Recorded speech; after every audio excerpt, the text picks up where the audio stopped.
And one of the answer which I saw was that we should refrain, as in we should not combine batches, because we cannot change the attitude of those who are creating nuisance there. So I was just thinking that then what will I be teaching you in attitude? You are going to be a future administrator, and the challenge would be that you have to focus on changing the attitude, and for which you should learn the art of social influence and persuasion. Because if you are not going to change the attitude of the society, then how would you bring about the social changes or the transformation? If you want to successfully implement Swachh Bharat mission, then you have to change the attitude of the people with respect to purity, pollution, or how cleanliness is important, how their attitude of indifference is towards hygiene. So since we do not have yet officially started, I am early in the class, as in I said 2 o'clock and it's still 2 minutes. So I was just thinking, nothing against. I got the point also that many of you might be concerned that to change the attitude of everyone is not possible. That I totally agree. That's the real thing. That's the practical thing. But since you're going to be a future administrator, you cannot have this attitude. Your attitude should be, if there is something wrong with the society, with the people, and they are holding certain prejudice, they are holding certain negative attitude or a wrong attitude, then you should think of ways of changing that attitude. That should be your thought process while you are preparing for ethics paper. Tomorrow you have to address the problem of communal violence. Now, one of the reasons behind communal violence is also the prejudices which is existing against the various religious groups. So, if you are not going to change the attitude, and if you will assume that the attitude cannot be changed, then how will you address the problem of communal violence or casteism or racism? In fact, you should look for the ways, nothing about the platform. I am generally saying that you should always, that should be the thought process. It has nothing to do with this response portal, not at all. I am generally saying that you should have the thought process that if something is wrong, at least make an effort in whichever capacity possible.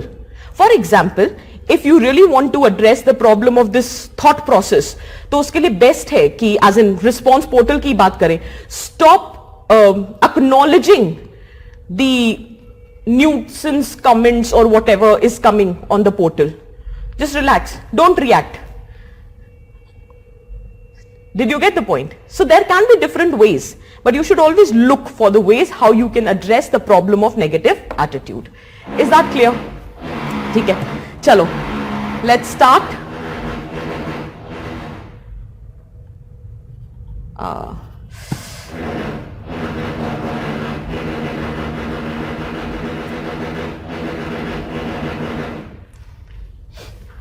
No, Richa, I haven't taught anything. Siddharth, with practice you will get to know this. The more you practice, the more you will get a hang of it. ठीक है? You will write for the first time, you might end up writing daily example in, let us say, 350 words. ऐसा होता है, 300, 350 words. With further, you will look at it and you will realize there are few things which can be done away with. So, storytelling should not be done. So exactly whatever the point that you intend to convey, only that much should be written. Okay? So the more you practice, you get a hang of it.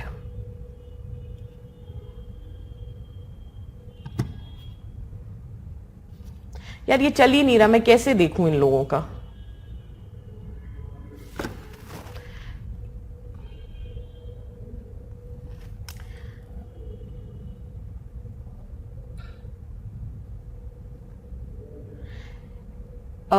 Nitin, ma'am, yesterday you gave the question, so should we give the example? अरे यार,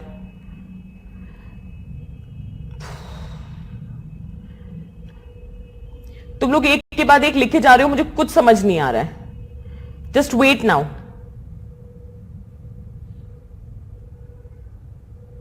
Guys, you are on a, I don't know what trip. Is this a society class? How am I supposed to, and why will I explain son of soil theory in the ethics class? Someone is asking me, am I going to start sociology optional in the future or not? I mean, are you guys serious? चल क्या रहा है? Teacher भले ही same हो, subject अलग है. Stop writing on the portal. ठीक है, चलो. So what we were discussing yesterday, I hope whatever we discussed yesterday was clear. ठीक है. We did talk about what is the exact interpretation of the subject, that is you have ethics, integrity and aptitude. So what do you mean by aptitude? How it is proficiency in a specific arena, how aptitude is different from intelligence, right? How intelligence focuses upon rationality. ठीक है, how a person who is intelligent might not be having the right kind of aptitude to perform an activity. Aptitude specifically is not only with respect to administration, but since we are talking about the administrative capacity, so one should have the aptitude to be a good administrator. That would be the starting point. But that is just the starting point. It is not the end, because that does not guarantee efficiency in administration. For that, you need to be ethical and you have to be a person of integrity. Then we discussed what exactly do we mean by ethics, how it is a form of a prescription, how it is the rules of conduct which enables you to discriminate or to differentiate between what is right and what is wrong. And once you are able to differentiate between what is right and what is wrong, you are able to follow the path of righteousness. So if you are able to follow the path of righteousness, that means you are ethical. But when you follow that path of righteousness across time and space, that means you are a person of integrity. We did speak about that. Then we talked about that how in the initial stage we will consider value, attitude, moral, ethics as one. Then we talked about that what are these four concepts all about. And we talked about that how these are mental construct. They are the mental construct because you cannot measure them. They are intangible, right? However, all four of them together results into a behavior. Okay? It results into action, which is tangible, right? So they are the mental construct which is used as an instrument for behavior regulation. We talked about how they influences your decision making, your choices, and how it directs your behavior. Then we talked about that all four of them, what are they made up of? So there are three components that they are made up of. One is belief, second is emotion, and third is action, tendency. Now what do you mean by belief? We discussed about it and we have talked about the features of belief also. That beliefs can be core, they can be peripheral, they can be challenged, they give you sense of hope. Okay. It is referred to those ideas and viewpoints which is held generally by a group. It can be sourced from a tradition, or it can superstition, tradition, folklore, or it can be rooted in the verifiable or empirical facts. Is that very clear? We have talked about it. Then we said there are certain beliefs which are long lasting, which can be challenged but they cannot be changed easily. That does not mean that they cannot be changed at all. They can be, but they cannot be changed easily. So that long lasting belief based on the preferences is referred as value. Is that clear? Then we talked about emotions, how emotions are the feelings and they are expressed through action. And once you express your emotions through right kind of actions, it gives you a sense of relief. So we said when you have a belief, it generates an emotion. When your emotions are generated, it creates the potential or probability of a certain action, but then it does not guarantee action. So there is a tendency to perform an action, but it does not guarantee action, because in order to have a sure shot action, there are certain impediments which needs to be overcome. And for that I gave you examples also. I gave you example with respect to right to dissent. I also gave you example with respect to corruption. Is that very clear? So this is what we have already talked about. Itna hum pad chuke hain. Then we said the characteristic features. So the first was whether these four things are static or these four things are dynamic. So we gave the concept of relatively permanent.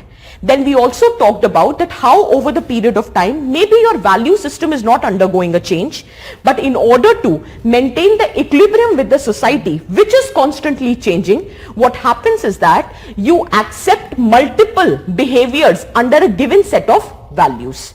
And then we took example of patriotism. We also took example of patriarchy. Is that very clear? So this we have already talked about. Then the other thing that we discussed was whether it is absolute or relative, in which I said it depends upon the school of thought that you are following. There are many who believes it is absolute, that is, it is independent of the context. Something which is right across time and space. So there is no contextual dependence, or there is no situational factor which comes into play. However, it was being criticized that this attitude, it is very rigid, because the values cannot be or should not be absolute, it should be relative, since there is too much circumstantial factor which comes into play. So there would be certain amount of flexibility. So it was being suggested that there should be some amount of flexibility. It should be relative in context of situation, relative in context of timing, relative in context of choice of words. Ultimately, if you have to identify that whether something is right or wrong, one should go beyond what is obvious and they should look for the intention. So if your intention is right, then it would be right. In case your intention was not right, so no matter how obviously it seems to be right, it will not be. For example, even if you are speaking the truth, but the intent behind speaking the truth was something else, then that would not be considered as ethical. Is that very clear for everyone? Is it making sense? Okay. So now you need to understand that this is how one needs to proceed. One last time, if you have any query and you are writing it on the response portal, I would not be addressing it. The reason is there are too many students who are writing, and that is just not possible for me to address that. So if you have any query, please write it on your chat box. And in case that has to be addressed, that would be forwarded to me by the coordinators. Is that very clear? There are coordinators here for the class, and their purpose is only this. So if you keep going to write it on the response portal, that is not going to serve any purpose for you. Because itne sare bacche hain, you are keep on writing. I am not able to read a single thing that you have written on the portal. The portal is meant for response. So when I ask you some question, you have to give me the response. But if you have any query, you have to write it in the chat box. Understand, no? There is a separate purpose for this. Okay? Chalo. The last thing that was, then we talked about whether it is culture specific or it is universal. Okay? So we have already talked about that if you want any society to survive, it needs to be stable. There has to be certain amount of social order, and it has to be a cohesive society. If your society is not stable, there is no social order, and it is not cohesive, obviously it will not survive. So what will ensure that there is a stability, order, cohesion? Value consensus. So it was said that the values, they act as an adhesive, ठीक है, glue का काम करते हैं, which binds different people of a community together. So that is the purpose of values. So there are certain values which are very specific to the culture to which you belong. However, there are certain values which transcends the boundaries of the country, society, community, and those values are known as universal values. Is that very clear? So you have different set of values. Some are culture specific, some are universal. We have already given you the examples. There was one thing which was supposed to be covered, and that was whether the values are subjective or the values are objective. Is that clear? Now, yahan se we will be starting the lecture. So if we talk about whether the values were subjective or objective, so let's draw an analogy. When we were discussing that values are relative or absolute, I said it is with respect to the context. It is with respect to the situation, right? But when I am saying subjective and objective, it is with respect to the individual. Okay? So again, there are two schools of thoughts which are existing.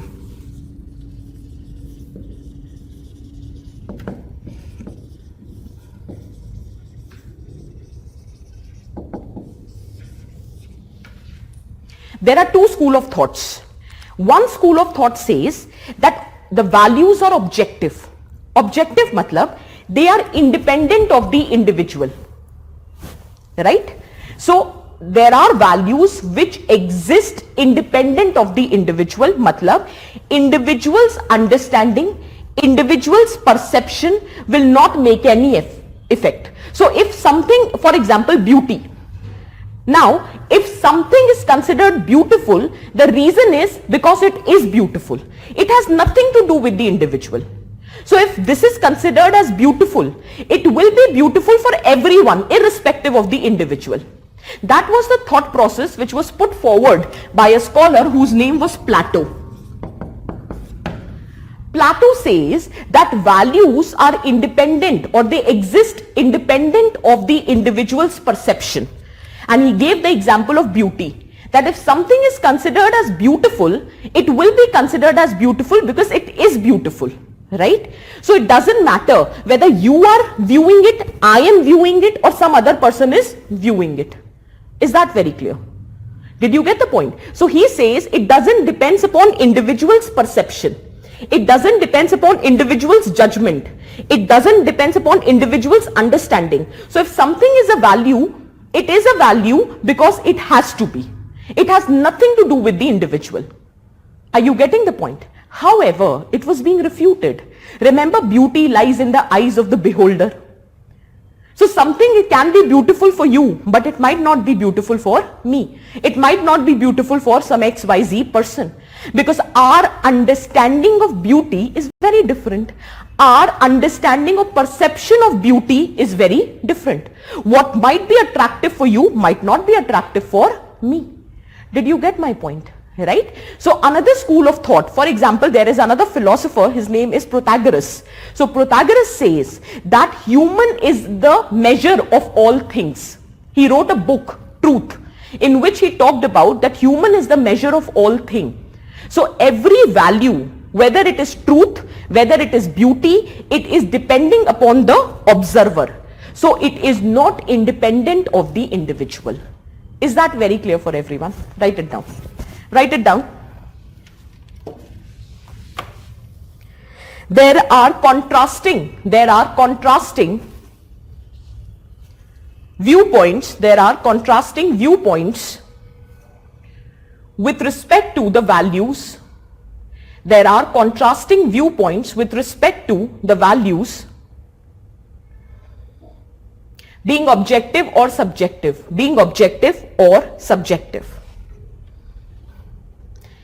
Contrasting attitude or opinion about values being objective or subjective. For example, according to Plato, values lie outside the individual. According to Plato, values lie outside the individual, and are not dependent upon his or her perception,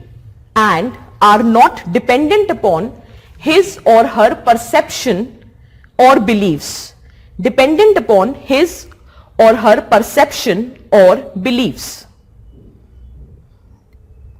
For example, beauty.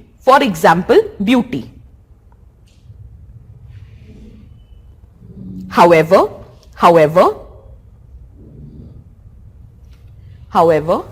on the contrary,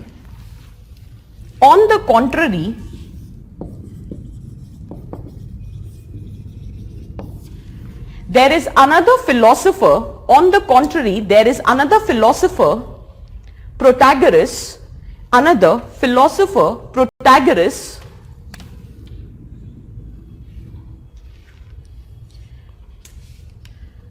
who believes in subjectivity of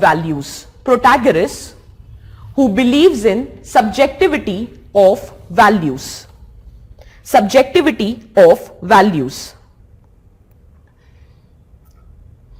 According to him, all values depends upon human observer. all values depends upon human observer. All values depends upon human observer. Full stop. Example, beauty lies in the eyes of beholder. Beauty lies in the eyes of the beholder. Beauty lies in the eyes of the beholder.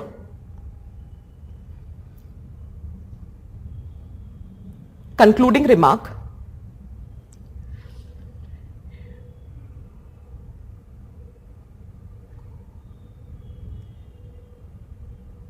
Mostly the values are subjective. This is the concluding remark. Mostly the values are subjective as individual differences occur with respect to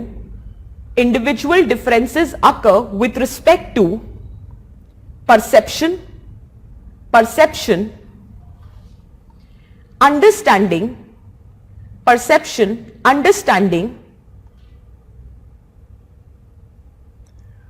and judgment. Perception, understanding, and judgment. Perception, understanding, and judgment.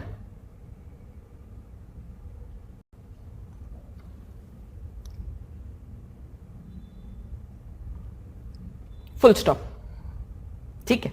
Now see, fine, we agreed that most of the values are subjective because each individual, हम कहते हैं ना, what are values? They are those beliefs which you consider as worthy. You consider, you prefer it because for you it is desirable, right? So it depends upon individuals' understanding, perception and judgment. But then if every value is subjective, then how it will bind all of us together? There would be too much of chaos. Your preferences can be very different from my preferences.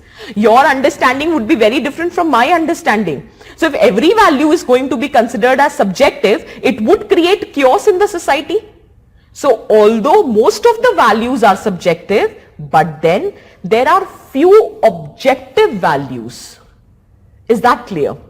Which binds people together and avoid the situation of chaos. For example, compassion, empathy, integrity. These are unquestionable. Compassion is compassion. Empathy is empathy. It has nothing to do with your understanding or with my understanding. Having integrity, it is an objective value. It has nothing to do with you or with me. Is that very clear? Okay, so write down. Amidst the subjectivity of the values, amidst the subjectivity of the values, amidst the subjectivity of the values, there has to be some objective values. There has to be some objective values. Since individuals have different preferences,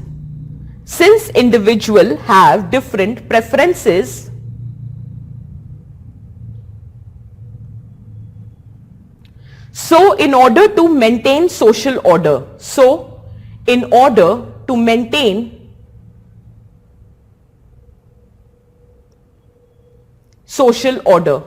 as to maintain social order. Example, integrity, compassion, empathy, etc. Integrity, compassion, empathy, etc. Clear hai? ठीक है? So this is all about the characteristic. Now most of your doubts will get clear because now we are going to discuss the interrelationship between all the four topics. ठीक है? Just one piece of advice. एक तो horizontally बनाना, vertically मत बनाना, flowchart आएगा नहीं. And secondly, start from a fresh page.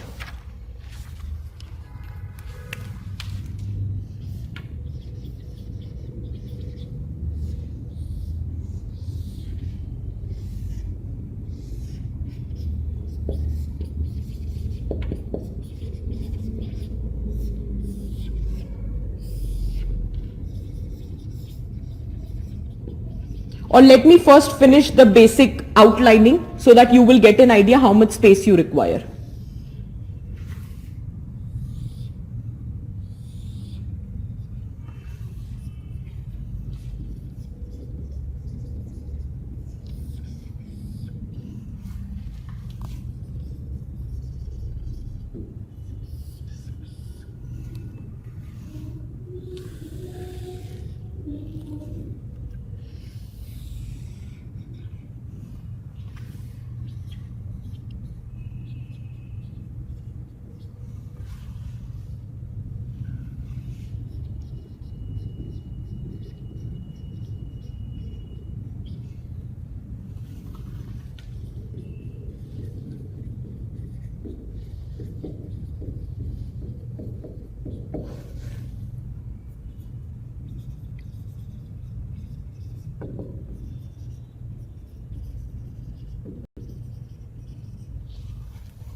What I've written on the board is values. When values gets object tied, then I have written attitude. Within attitude, I have written it is a specific determinant of behavior. It shows the readiness of the psyche, as in your mind, to act or react in a certain way. It refers to positive or negative evaluation of an object, event, people, ideas, etc. It's a long-lasting evaluation. So these are the features of attitude. Before values, I have written beliefs. That values are sourced from beliefs. So those long-lasting beliefs which are based on preferences with respect to desirable or undesirable. ठीक है? थोड़ा सा इस तरफ दिखाइए ना. Then from values, I have said there are two things which are emerging. At individual level, what is emerging is known as morals, and what is emerging at the societal level is known as ethics. Morals may I have incorporated two aspects. The source of morals is internal, and it refers to individual's own belief with respect to what is right and what is wrong. These are the standards which individual has set for himself.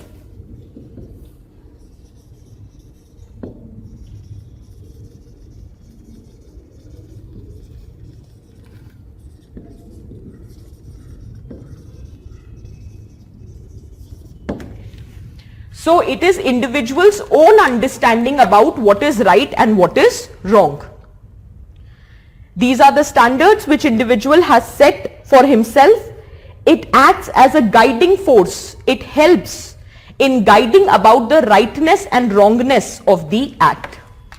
It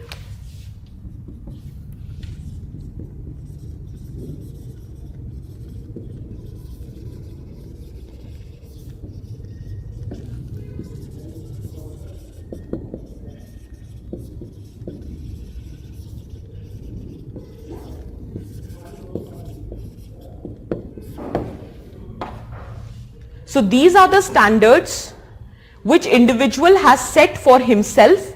It helps in guiding with respect to the rightness and wrongness of the act. Now just 1 minute. Have you written everything on this side of the board? Because then I will ask the cameraman to shift the focus on the other side. Has everything on this side has been written? ठीक है? We are moving on the other side.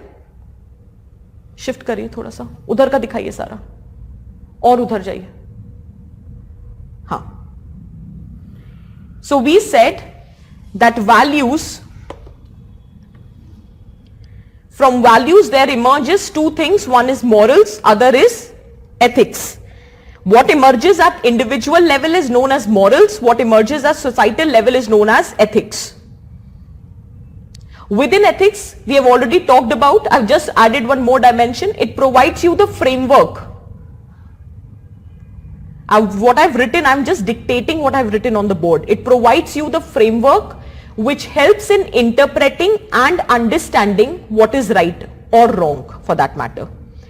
Now, we all know what are values. So what are the different features of values? Values are the general determinant of behavior. It is the worth that you allocate to something. It acts as a guiding principle which influences your behavior. It's a large canvas which subsumes everything. वो तो दिख ही रहा होगा. From values emerges attitude, from values emerges morals, from values emerges ethics. So values are like the large canvas which subsumes everything.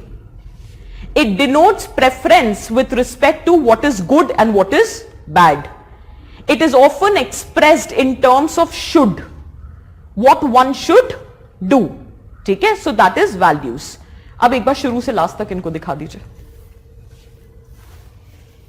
Bottle छोटी वाली मंगवा दीजिए ना, इससे पिया नहीं जाता है पानी. छोटी bottle.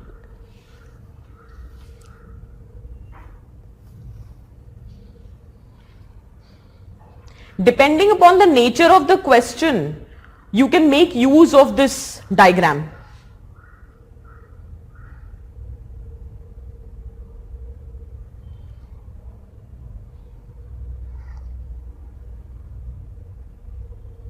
And once you have made the diagram, please let me know, then I will proceed. नहीं तो बीच बीच में आप लोग बोलते रहते हो, लिखा नहीं, ये नहीं हुआ. When you guys have made it, just write written in the response portal. I will continue with the explanation part.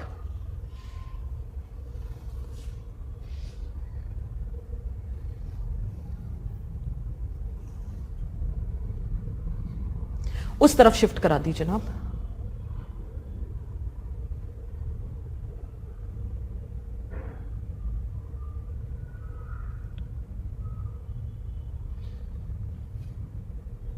थोड़ा जूम हो सकता है क्या?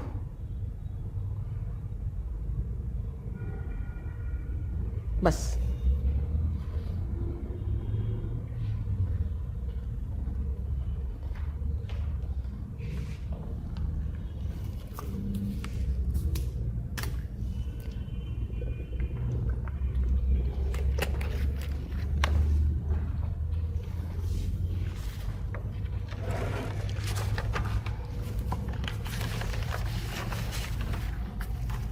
Let's start with the explanation part, since most of you have written, and anyway I'm not removing anything from the board, so you can keep writing when I'm explaining. See, we started yesterday's discussion from beliefs. Okay? Many of you still had the confusion, what is the difference between values and belief. So we have already started with the discussion. Something, it's an internal feeling where you believe that something is true. It is giving you a sense of hope. Okay? Now, I believe that something is true, right? And it can be anything. Okay? So, those beliefs which lasts for a longer period of time, and it is based on your preference, that determines whether it is a value or not. So, creativity, adventure, truth, beauty, honesty, compassion, empathy, integrity, all of that is a value. Patriarchy is a value. ठीक है ना? So the point which I am saying is that the belief which lasts for a longer period of time, which cannot be easily changed, and you prefer that because according to you it is desirable. It is the worth that you have allocated to something. You have allocated the worth to truth. So truth becomes a value. You have allocated the worth to beauty. Beauty becomes a value. You have allocated the worth to creativity, adventure. That becomes a value. Honesty, empathy, compassion, all of this is a value. Is that clear? So now what is a value? So value basically acts as a guiding principle which is influencing your behavior. Knowingly, unknowingly, whatever is your value system, that gets reflected in your behavior. So values are the worth that you allocate to something. If you want to measure, Protagoras says, if you want to measure something, allocate a value to it. Because what is value? It is the worth that you allocate to something. It is something which you prefer. That is why it is a value for you. Is that very clear? So it is the worth that you allocate to something. It acts as a guiding principle. I have already discussed that it is a large canvas because everything is being subsumed in values. Is that very clear? Okay. It denotes your preference. It can be either with respect to desirability, undesirability, or it can be with respect to good or bad. Totally depends. It is expressed in the terms of should. You should speak the truth. You should be creative. You should be honest. You should be adventurous. You should have compassion. You should be a person of integrity. Did you get the point? That it is expressed in terms of should. Is that clear? However, I said these values are guiding principle which influences your behavior. But then the first point which I wrote was that it is a general determinant of your behavior. It does not guarantee. It is a general determinant. Now let me explain. For you, everyone out there, do you value peace? Is peace a value for you? Is peace a value for you? ये तो सब मानेंगे ना, peace is a value, ठीक है? So I know that you value peace, right? So peace is a value for you, ठीक है? And now I assumed that you will be participating in the peace protest. So I wrote your name. I asked you, is peace a value for you? You said absolutely. I support the idea of peace. So I assumed that since this person values peace, he would be participating in the peace protest, and I wrote your name in that. However, you didn't turn up only for peace protest. Did you get my point? What I'm trying to say? You value peace. So you might be participating in the peace protest, you might not be. So something that you value does not guarantee your behavior. It is a general determinant of behavior. It is not a specific determinant of your behavior. Is that very clear? However, when your value is tied with a particular object, that determines your attitude. Here the object was peace protest. Protest was the object. What was your value? Your value was peace. I have tied it with the object. In this situation, my object was protest. So when your value gets tied to a particular object, that determines your attitude. And if I want to know your behavior, I should know your attitude rather than knowing your value, because your value doesn't guarantee your behavior, but your attitude does guarantee your behavior to a larger extent. फिर जब मैं attitude पढ़ाऊंगी तब हम detail में पढ़ेंगे कि कहां पे attitude behavior में discrepancy आती है और क्यों आती है. वो हम एक टॉपिक है attitude behavior discrepancy, वो हम बाद में डिस्कस करेंगे. But as compared to values, attitude is a specific determinant of the behavior. Is that clear?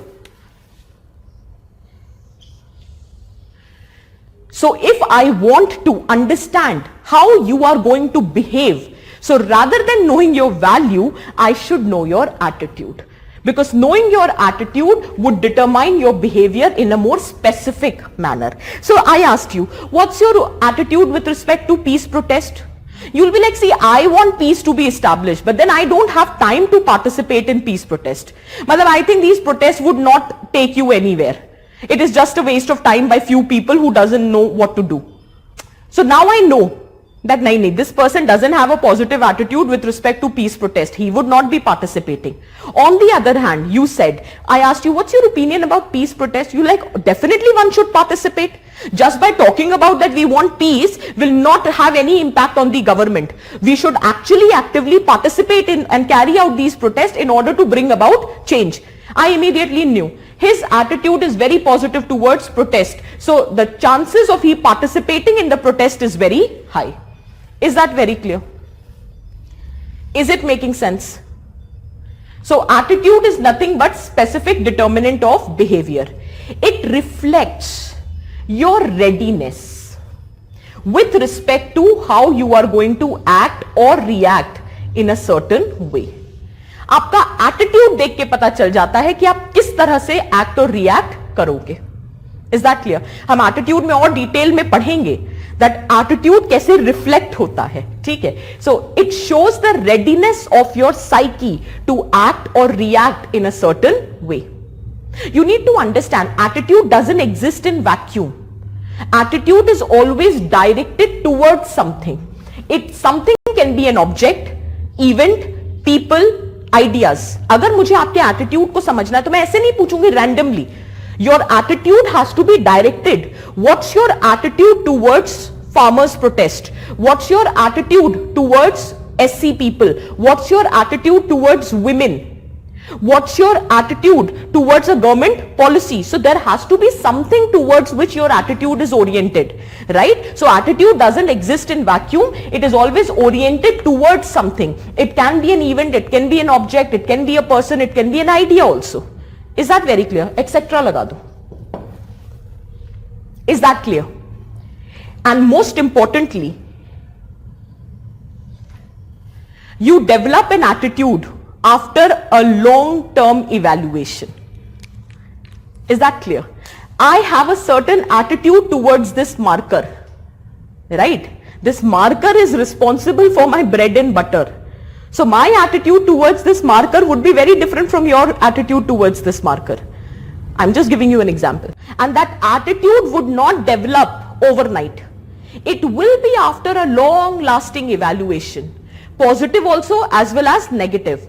And after a long-lasting evaluation, that what purpose this marker is serving for me, I am going to develop an attitude towards it. So attitude is a result of long-lasting evaluation, which can be either positive or negative. But ultimately, it has to be oriented towards something.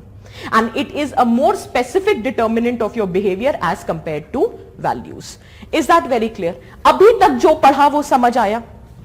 Attitude is a separate chapter in your syllabus. I will take approximately 2 to 3 classes to cover attitude. It's the most important chapter. And UPSC's favorite chapter also.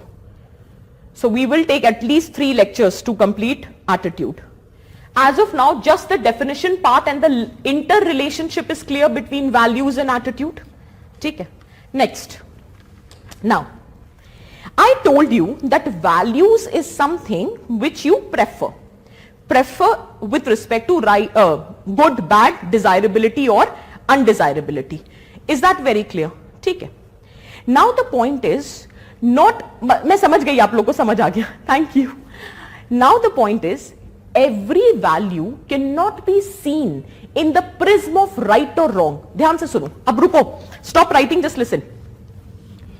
Every value cannot be seen in the prism of right or wrong. I'll give you an example.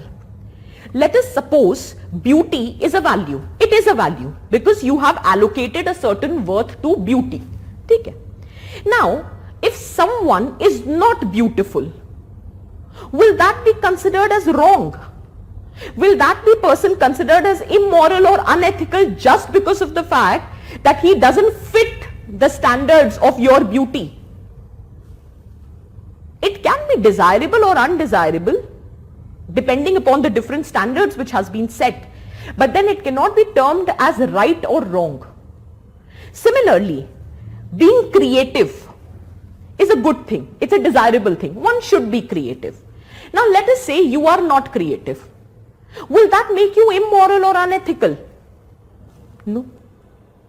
Being adventurous is desirable. It's a good thing. One should be adventurous.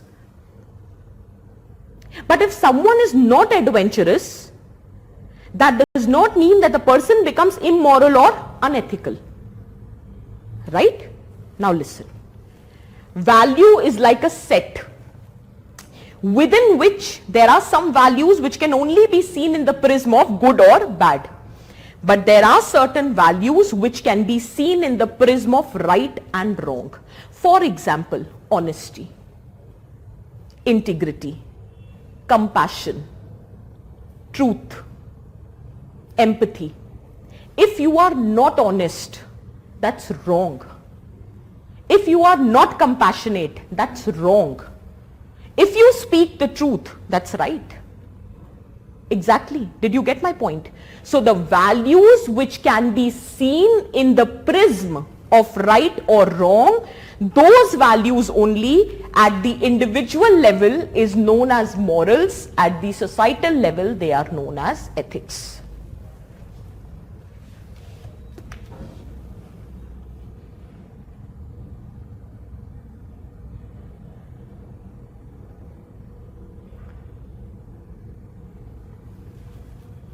Is that very clear? Is it making sense? Did you understand this much? That those values which when seen in the prism of right or wrong at an individual level shapes your morals, at societal level they shapes your ethics. When morals of few get accepted largely at society, आप मुझे क्यों दिखा रहे हो, आप board पे दिखाओ ना. When morals of few get accepted at the large societal level, they become your ethics. And when the societal ethics are practiced at individual level, they shape your morality. Is that very clear? So what exactly is morals and what exactly is ethics, we will discuss now. But before that, you need to tell me, till here is everything clear? Is that clear? Now, Maitri is asking me, how are we supposed to use it? Maitri, remember yesterday I gave you a UPSC question, what is the difference between values and ethics? Or define values and ethics? Can we make this diagram? उसमें से बस attitude हटा देना. अब क्योंकि मैंने आपको एक डायग्राम सिखाया है, इसका मतलब ये थोड़ी ना है कि आपको पूरा डायग्राम बनाना है. The question is the difference between values and ethics. Attitude वाला पार्ट हटा दो, ऊपर का कर दो. Let us suppose next year UPSC ask the question what is the difference between value and attitude. ऊपर वाला पोर्शन हटा देना, नीचे वाला बना देना. Did you get my point? So it depends upon the question what UPSC is been asking. Is that clear? ठीक है. Is this making sense? Hemant, I have been discussing this since last class. Write your doubt in the chat box. Is this clear for everyone? Can we proceed now? ठीक है. Now, there is a difference between ethics and morals. ये diagram अब मैं हटा सकती हूं? Absolutely, absolutely. Yes, Alpan. ठीक है, चलो आगे बढ़ते. क्या we have to write the info as well as the diagram with the same info? अरे नहीं, 10 नंबर में क्या क्या लिखोगे? Tushar, is it okay to make diagrams in the ethic? Absolutely, absolutely. तभी तो मैं कहती हूं टॉपर्स की स्क्रिप्ट देखा करो. और ये डायग्राम क्या फ्लो चार्ट टाइप का है? बिल्कुल बनाओ यार. क्रिएटिविटी पे मैंने बताया ना, creativity is a value. It is desirable. Desirable as in something which you want, which you should. So creativity is a value, it is desirable. Be as creative as possible. Now I'm removing this. We are going to discuss now the difference between morals and ethics.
Make it like this.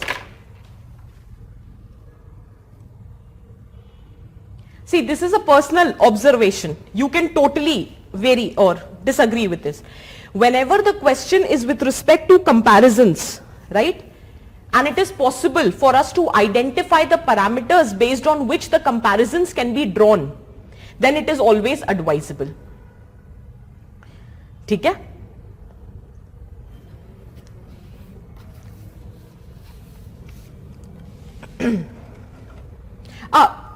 Divyansh ये देख लो, बस ऐसे ही बनाना है, इतने में अगर आ जाए कैसे भी बना लो. मैंने एक पॉइंट लिख के इसलिए दिखा दिया कि this is how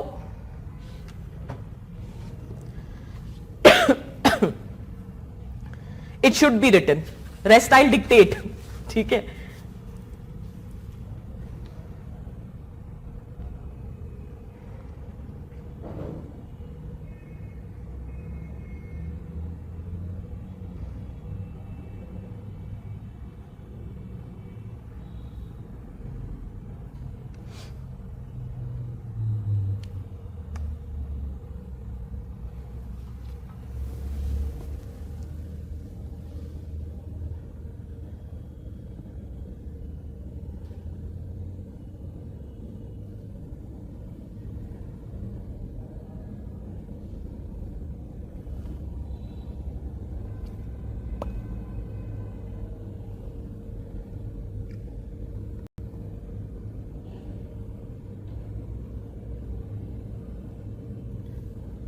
Guys, please write your questions on the chat box.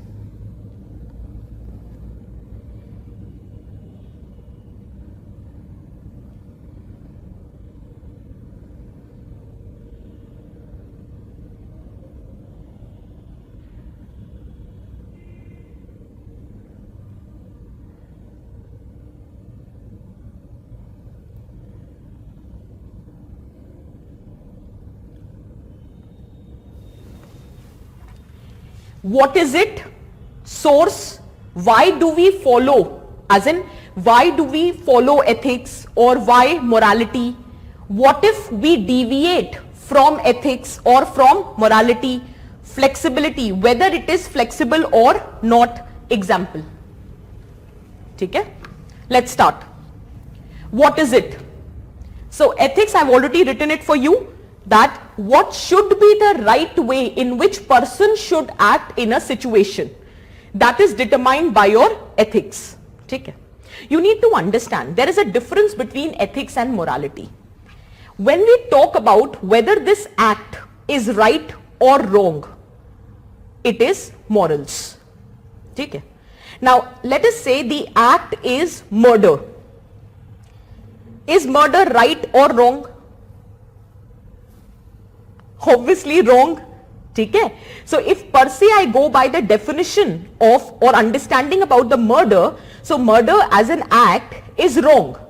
ठीक है? So morals is the individual's belief with respect to rightness and wrongness of an act.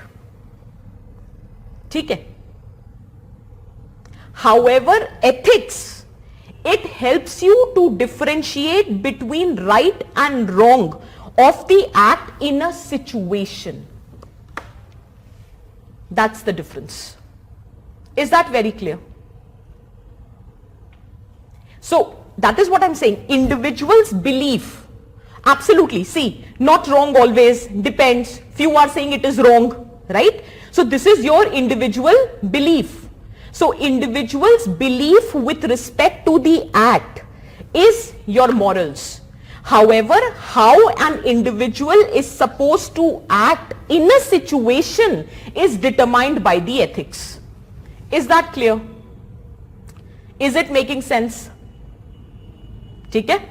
So what should be the right way in which person should act in a situation is ethics. Ethics is always with respect to the situation in which you are supposed to act. Write down morals.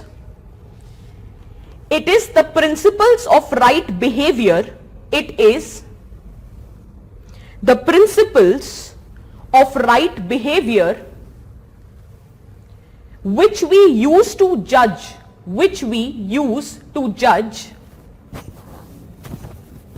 the goodness or badness of a human character. I'll repeat, it's the principles of the right behavior which we use to judge the goodness or the badness of a human character. Is that clear? इसी में एक और definition लिखो, और the values held by individual with respect to right or wrong. The values held by individual with respect to right or wrong is morals. Someone asked, the difference between values and morals are not clear. So this is the definition for you. Values which are held by the individual with respect to right or wrong about the act is your morals. The source of ethics is always external. The source of morals is always internal. Because the morals is your own individual belief. However, ethics is being imposed on us by some external factor. So ethics are always external, morals, the source is always internal. Is that clear? Why do we follow ethics? Write down. Because society says it is the right thing to do. Because the society says it is the right thing to do. Why do we follow ethics? It has been imposed on us by the external factor, let us say society. So we follow it because the society says us that it is the right thing to do. So because the society says it is the right thing to do, then why do you follow morals? Because we believe in something. We believe in something being right or wrong. Because we believe in something being right or wrong. Because we believe in something being right or wrong. Clear hai? What if we deviate from the ethics? What if we don't adhere to the ethics? We might face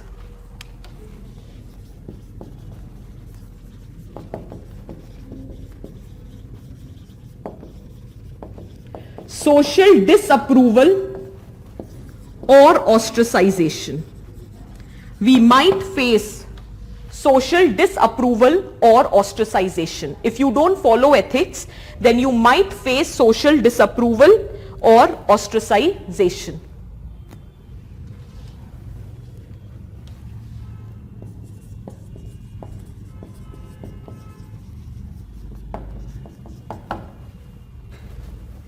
And when you don't follow morals, then it might lead to feeling of guilt, remorse, etc. Internal है ना, तो आपको पता है कि आप अपने morals नहीं follow कर रहे हो. So when you don't follow your morals, it might generate, absolutely Bhuvan, it might generate remorse, it might generate guilt, etc. आज इतनी क्लासेस के बाद भी ऑस्ट्रेसाइजेशन का वर्ड नहीं समझ आया? क्या बात कर दी यार. सोसाइटी में half of the time I use this word only, ostracization. Google it. Flexibility, next point. See, since ethics are external, it is a collective proposition. Society consider few things to be right and that is being imposed on rest of the people, right? So it's a collective proposition. So ethics are still objective, right? Since it is a collective proposition, hence it is, I'm not saying it is totally objective, but it is more objective as compared to morals. Morals to individual होते हैं ना, so it varies from one individual to other. For many people, corruption would be absolutely fine. That is how you survive in the system. That's your own individual morality. So your morality is very different from my morality, right? So the point here is morals are highly subjective because they vary from individual to individual. However, since ethics is a collective proposition, they are more objective as compared to morals. They are more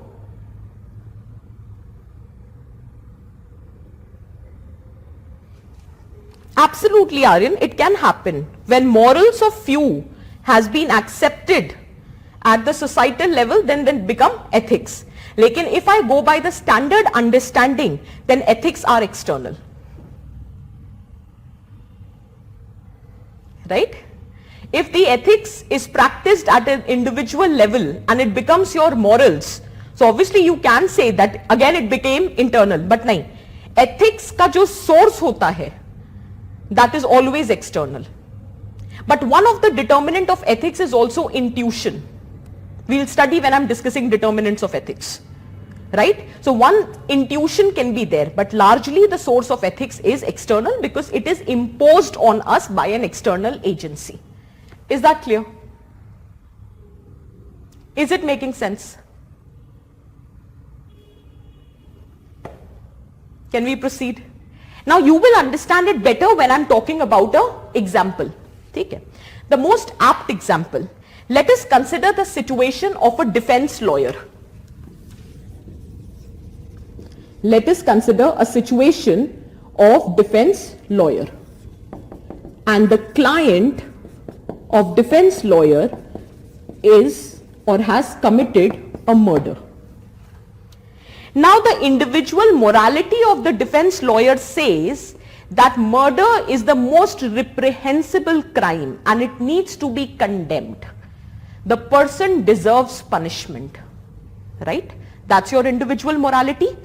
If you have committed a crime and कोई self defense वगैरह नहीं था, crime commit किया है, knowing the consequences, the crime has been committed, right? So at your individual level, your morality says that the person has committed the crime and the crime of murder is the most reprehensible crime which needs to be condemned at any cost. Person deserves punishment. But who are you? The defense lawyer.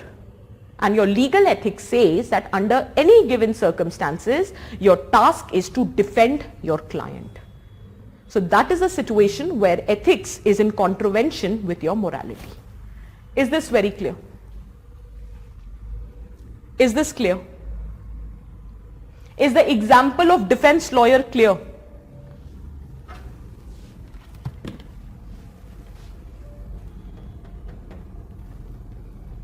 Is the example clear? जो पूछ रही हूं वो बताओ पहले.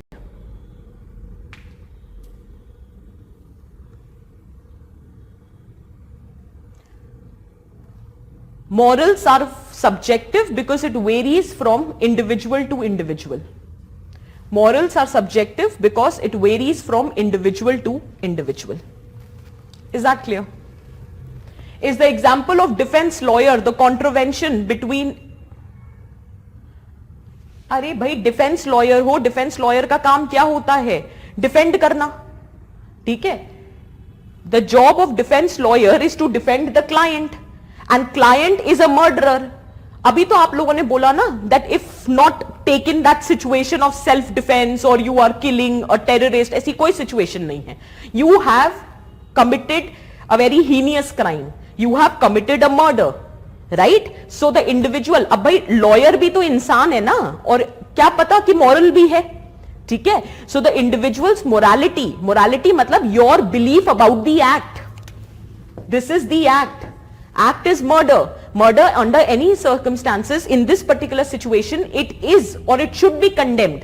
So the person who has committed the murder, he deserves the punishment. But then I told you ethics tells you how to act in a situation, and the situation is that you are a defense lawyer and he is your client. So under any given circumstances, you have to defend your client. Did you get my point? Right? I'll give you another example. Let us say you are a doctor.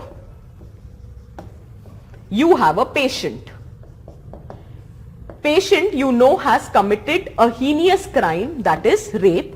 However, your patient is terminal.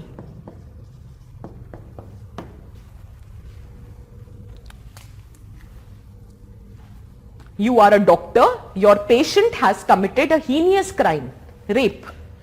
Your individual morality says that that patient needs or he deserves to die. The patient is terminal, terminal as in very severe illness. Your individual morality says that the person has committed such a brutal, heinous crime, he to actually deserves to die. But then you are a doctor and your medical ethics says that your first responsibility is to save the patient, no matter whatever is the social or the criminal background. Is that clear?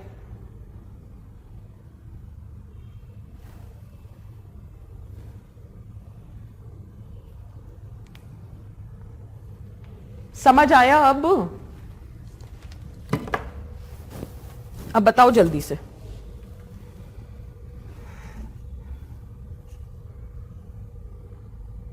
Are you getting the point that whatever your individual morality says, largely it has to be the professional ethics which supersedes? Ultimately, you are a defense lawyer, you have to act in that capacity. And you should have known this before becoming the defense lawyer. Otherwise, you should have become a prosecutor. You chose to become a defense lawyer, so you should know that. Similarly, doctor. Once you enter into this profession, you should know that no matter whatever is the social background, the criminal background of the patient, the first responsibility is to save the patient. Is that very clear? Did you get the difference? कोई मुझसे पूछ रहा है कि example में क्या लिखना है एथिक्स और मोरालिटी के, तो बच्चे हम क्या कर रहे हैं इतनी देर से? कमाल ही कर रहे हो यार आजकल तो तुम लोग.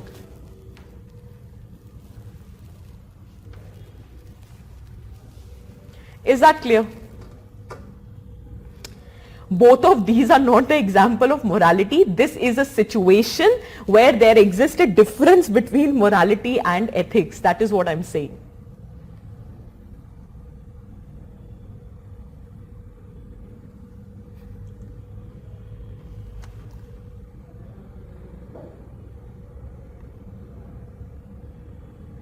ठीक है? Can we proceed? Now, once we are done with ethics and morals, did you understand the difference? Now we'll take up the discussion further ahead.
We are further taking the discussion from ethics to laws.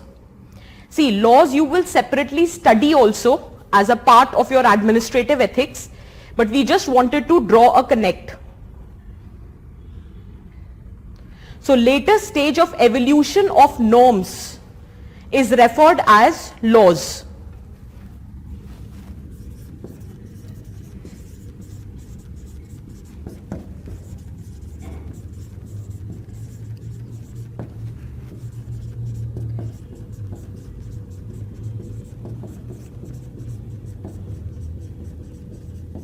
Sorry for writing it here. I didn't know और ऊपर से start करना चाहिए था मुझे. But I'll just repeat what I have written. Ethics, they are often found. Often there is a confusion that where do you get your ethics from? So there is a separate topic, determinants of ethics. We'll discuss that later. However, a general understanding says that ethics are often found in the form of norms. So what are these norms? These are the informal guidelines. Right? These are the social expectation with respect to the behavior of the individual. These are the set of rules which are agreed upon by the societal members. However, they are binding on all. They act as a form of social control on the individual to conform.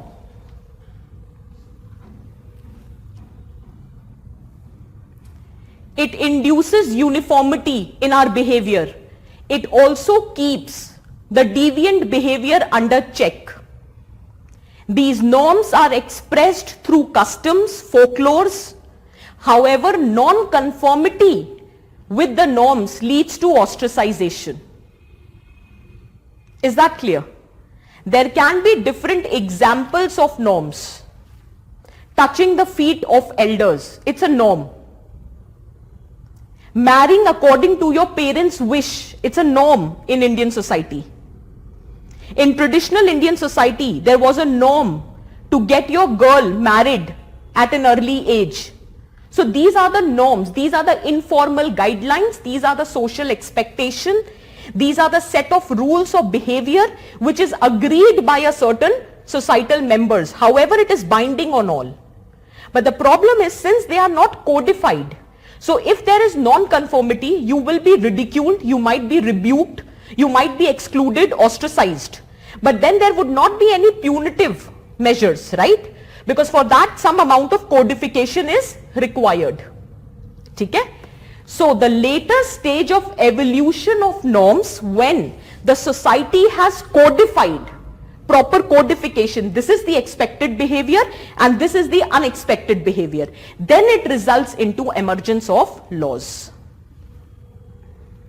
Social control on individual to conform. Conform matlab baat manna.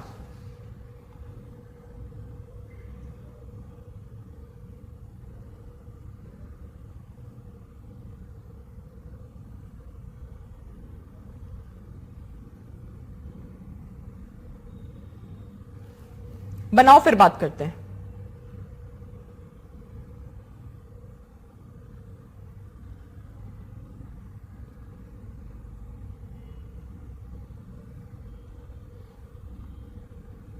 थोड़ा diagram पे और zoom कर दो ना, थोड़ा focus कर दो.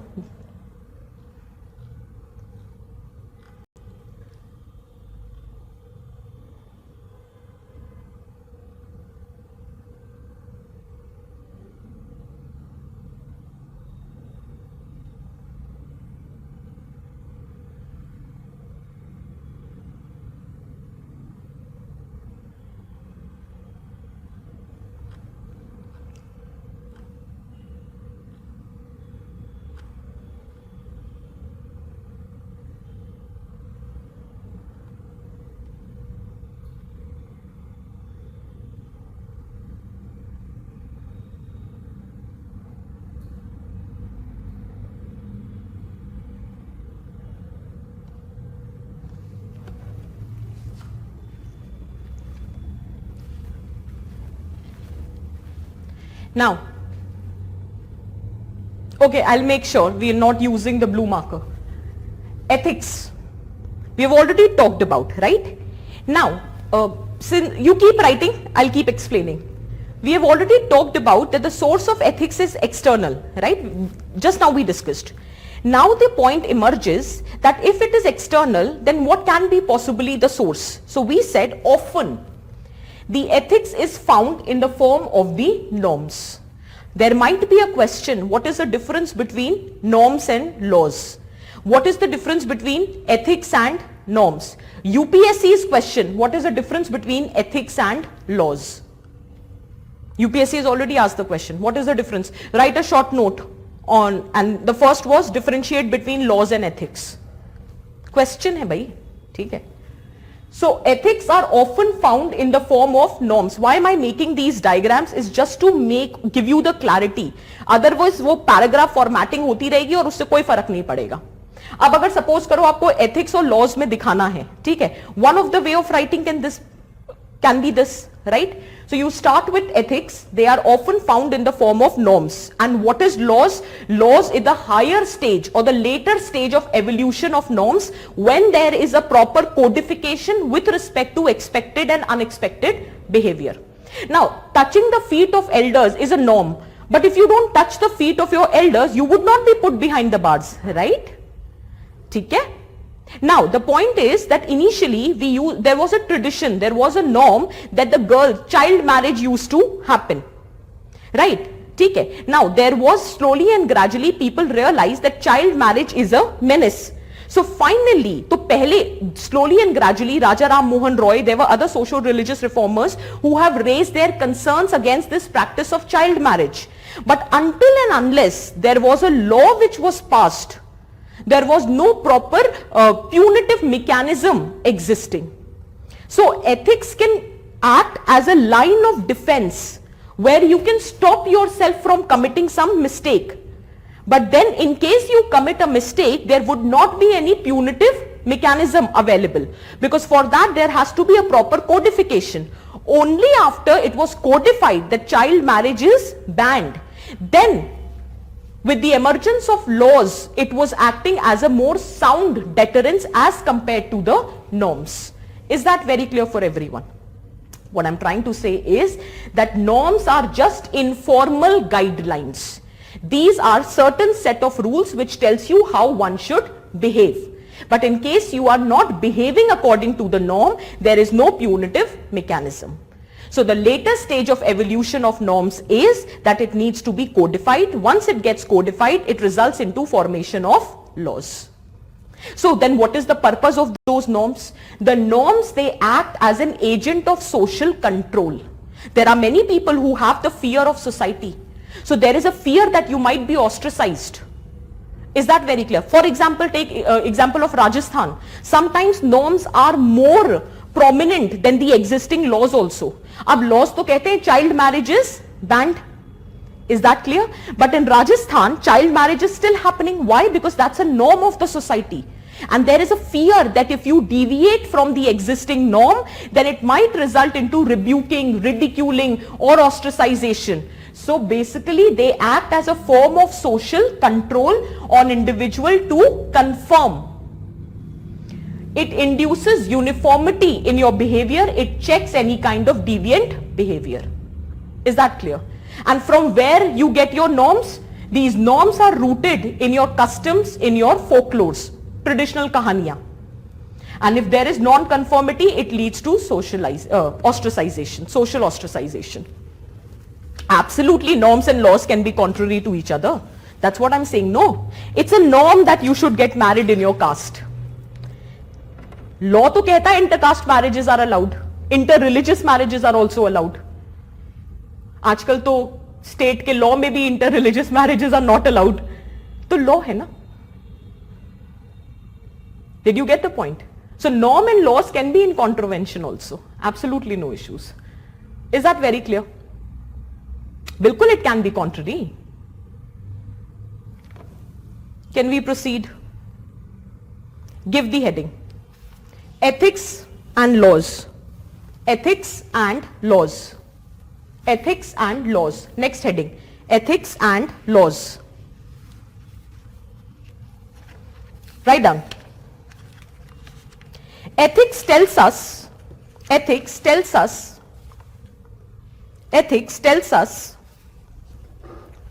what is the right thing. Absolutely.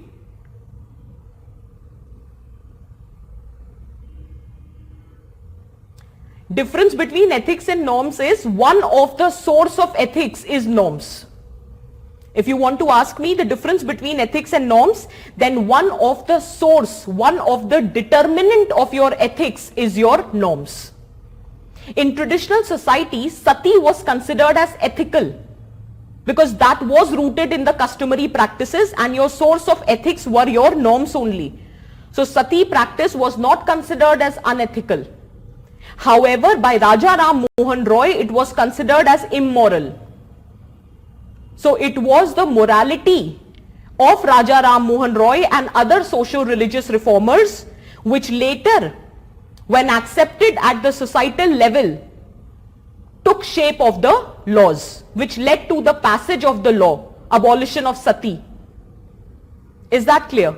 So did you understand the difference between ethics and norms? One of the determinant of ethics is norm. One of the source of ethics is norms. Is that clear? Not exactly. इतना क्यों सोच रहे हो? Subset है, नहीं है, नहीं. Norms एक source है ethics का. Ethics के बहुत सारे sources हो सकते हैं. जरूरी नहीं है. Ethics is not a subset of norms. There are certain ethics which is not rooted in your norms. So इसको ऐसे लिख लो यार. Source of ethics. There can be different sources of ethics. One of the source of ethics is norms. Is that clear? ठीक है? Write down ethics vis-a-vis laws. Ethics tells us what is the right thing to do. Ethics tells us what is the right thing to do. Ethics tells us what is the right thing to do. However, society can have different ways to answer that question. However, society can have different ways to answer that question. Obviously, I told you, no, there can be different sources of ethics. Constitution is also a source of ethics. Religious scriptures is also the source of ethics. Philosophies can also be the source of ethics. Leadership can also be the source of ethics. So what is the right thing to do is told by ethics, but society can have different answers to this. Right? Hence, there should be minimum enforceable standards. There should be minimum enforceable standards of behavior. There should be minimum enforceable standards of behavior in a society. There should be minimum enforceable standards of behavior in a society, and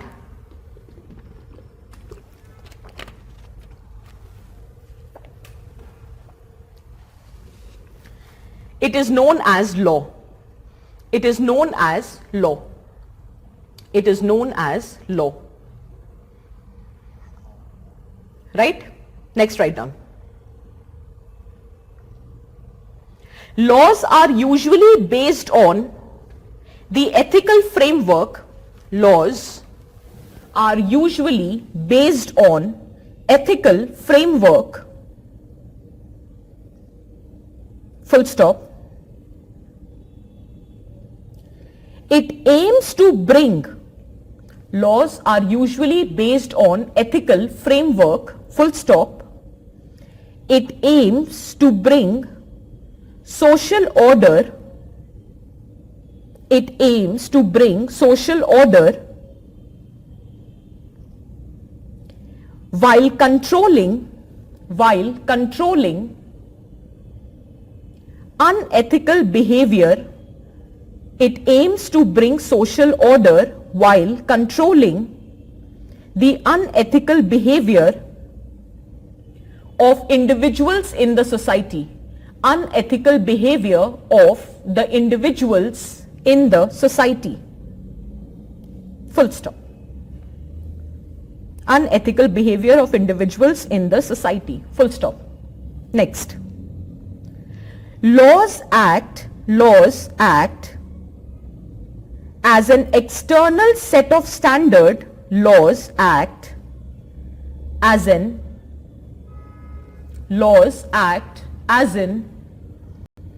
external set of standards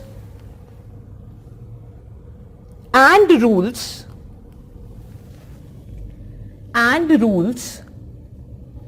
imposed on an individual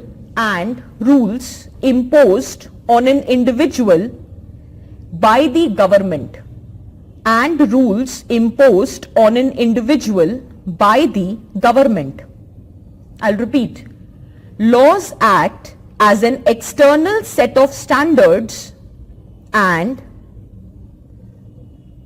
rules imposed on an individual by the government.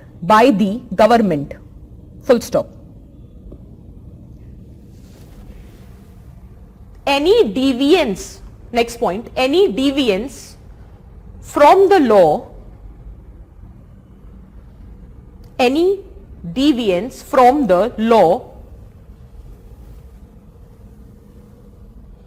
results into penalties and punishment.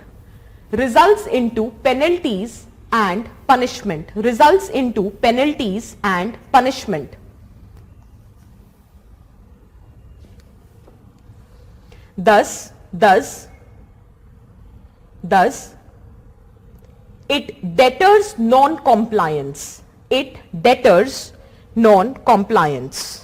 it deters non-compliance.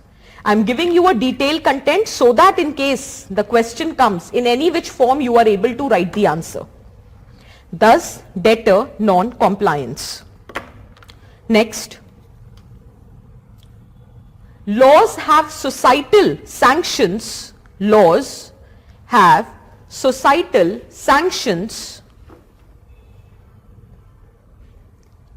And thus laws have societal sanctions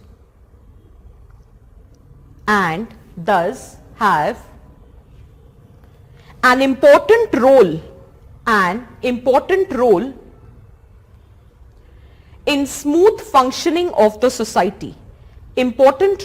in smooth functioning of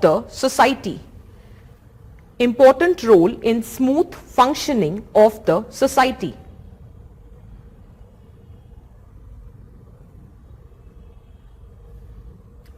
Next. Ethics act as a moral compass.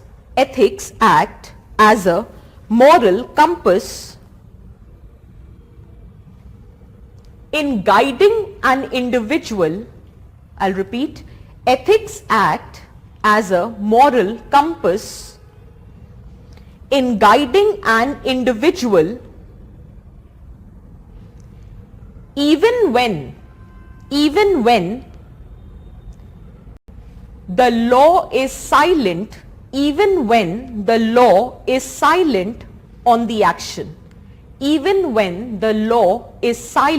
on the action.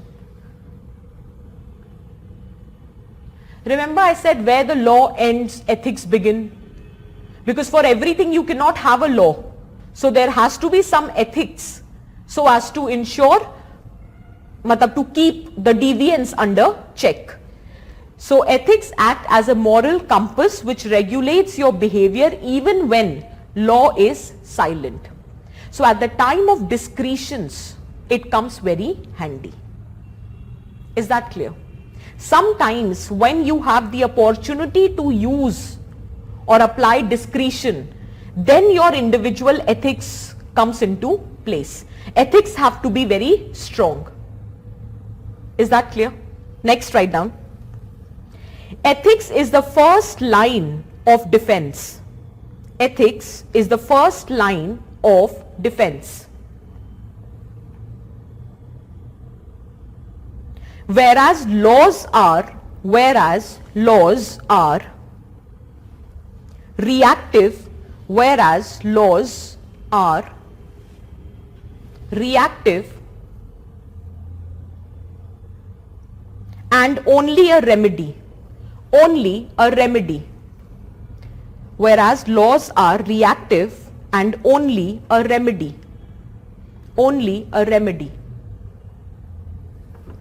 Laws are reactive and only a remedy.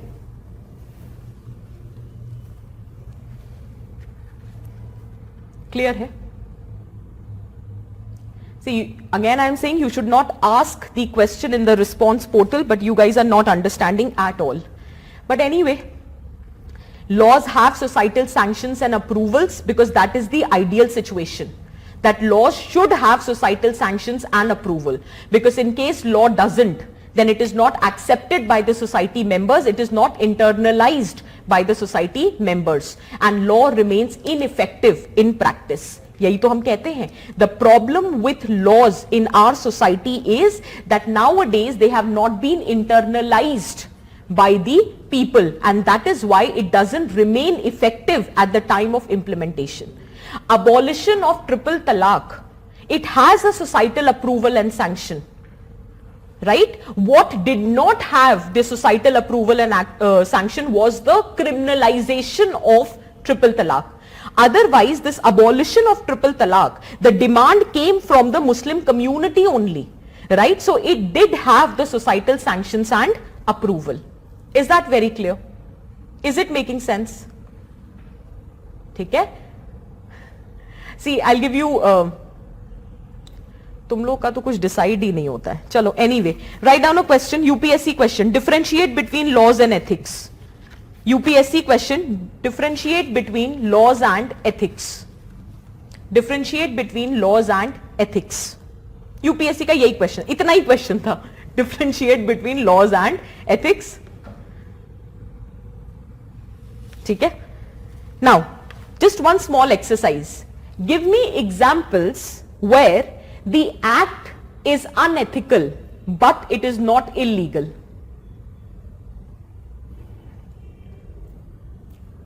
Give me examples of something which is unethical but not illegal.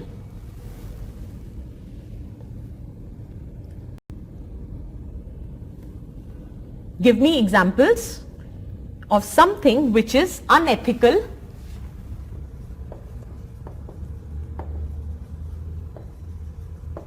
but not illegal.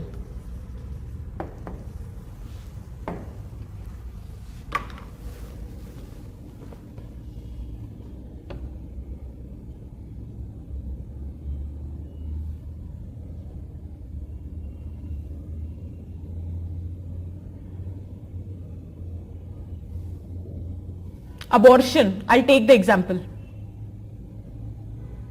Live-in relationships, we'll take this example. Keep writing the examples. Good. Abortion, obviously within the stipulated time frame which has been there.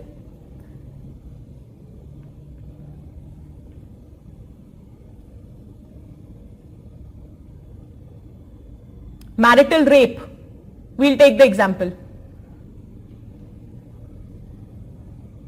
So we'll take example of marital rape. We'll take example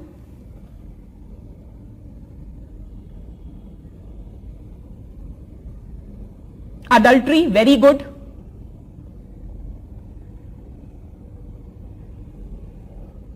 है domestic abuse by husband कैसे आ जाएगा?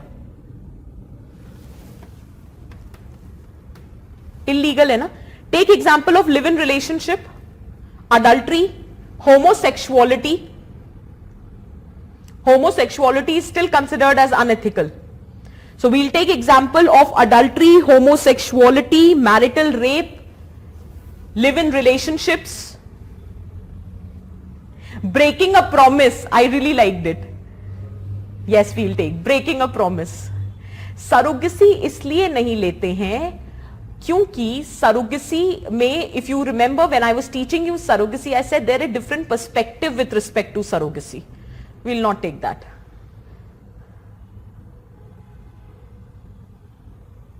ठीक है? You can take example of suicide. Suicide is unethical, but no longer it is illegal. Defection by politicians, तो anti defection law पास तो हो गया. ये एग्जाम्पल कहां से आ गया?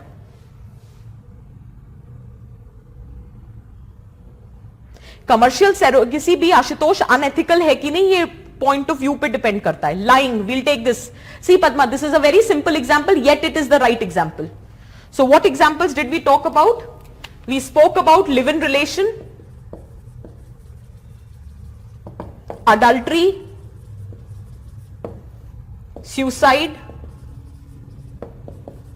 homosexuality, marital rape, breaking a promise, lying. These are simple examples, yet this is correct. It is absolutely correct. Is that clear? Prostitution in personal capacity, as in organized prostitution, is illegal. But if you are involved in the act of prostitution at an individual level, so prostitution at individual level, so definitely it is not illegal, but it is unethical. Not helping cheating in school exams. Suicide decriminalize हो गया है. ये नहीं पता है. Mental health care act is there, section 309 of IPC. It is already decriminalised. It is already decriminalised. ठीक है? Difference in wages, नहीं यार, लॉ एग्जिस्ट करता है. Equal remuneration act. Suicide is a crime. अच्छा, अभिषेक, Manish, the class coordinators, section 309 of IPC, has it been decriminalized under mental health care act? Suicide has been decriminalized. 2-3 साल हो चुके हैं उस बात को. कहां हो? Suicide is no longer considered as a crime. ठीक है? अब कुछ भी नहीं लिखो फेमिनाजिज्म और पता नहीं क्या क्या शुरू हो गए. बस करो अब. एग्जाम्पल्स क्लियर हैं? Give me the alternative side to it. Ethical but not legal. Ethical but not legal. Ethical but not legal. Ethical but not legal. Fake news. Absolutely.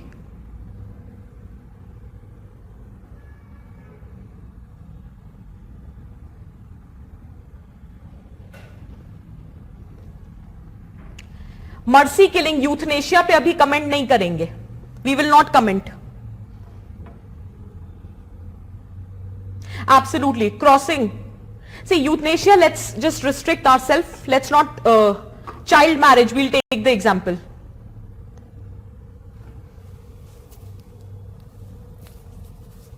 चलो, if you want to write, since many of you are writing euthanasia, so let's take it.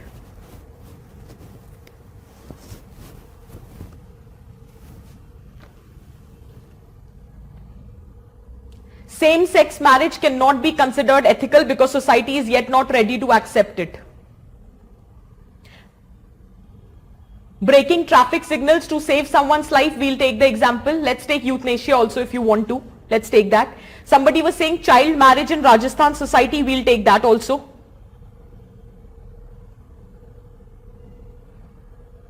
Respecting elders कहां से आ गया बच्चे? Honor killing.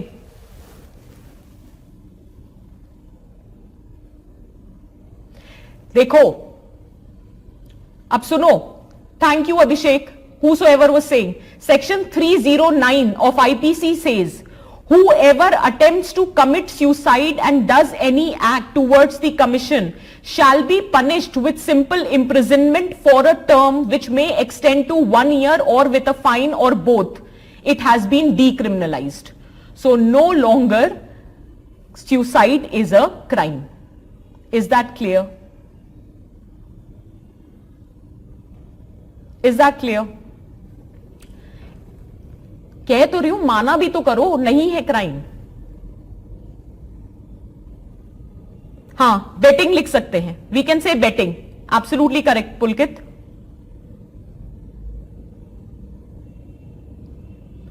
नहीं Devendra, we will not take your point. Killing a child rapist, absolutely not.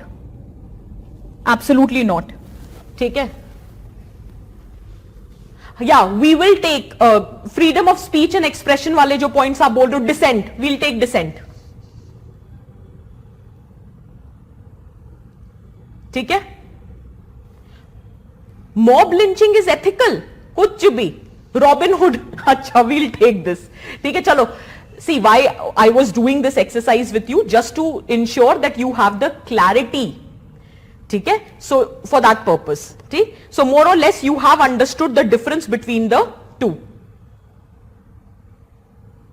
नहीं Partha, as per Indian society ethics तो imposed होने चाहिए ना. हाँ, जब पूछा जाएगा आपसे then you will be talking about your opinion if it is being asked. Otherwise ethics तो is determined by the societal norms ना. If it is your understanding, it will be your morality, it will not be ethics. Is that clear? ठीक है. I think most of you understood the difference between the two. Let's quickly take 5 minutes break. They will clean the board. I have to start with a fresh topic, that is socialization. ठीक है, चलो 5 minutes break लो, जिसको भी break चाहिए था इतनी देर से. Whistle blowing तो legal भी है.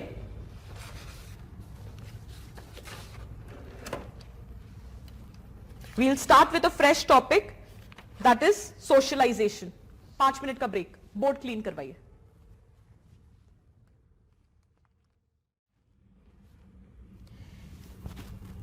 So people, let's start. So the last thing that we spoke about was, if you remember the diagram which we made yesterday. So it said that what are these concepts, what are they made up of, what are the characteristic feature, what are the interrelationships. So we have discussed the interrelationship. Next was, how do they develop, right? So how do they develop? So they develop through a process which is known as socialization. That is a specific topic in your syllabus, right? So we will be starting with socialization. Give the heading, concept of socialization. Concept of socialization.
So what is the concept of socialization? What are the mechanisms or the methods through which socialization is brought about, and the different agencies of socialization, whether it is family, whether it is educational institutions, media, religious institutions, peer group.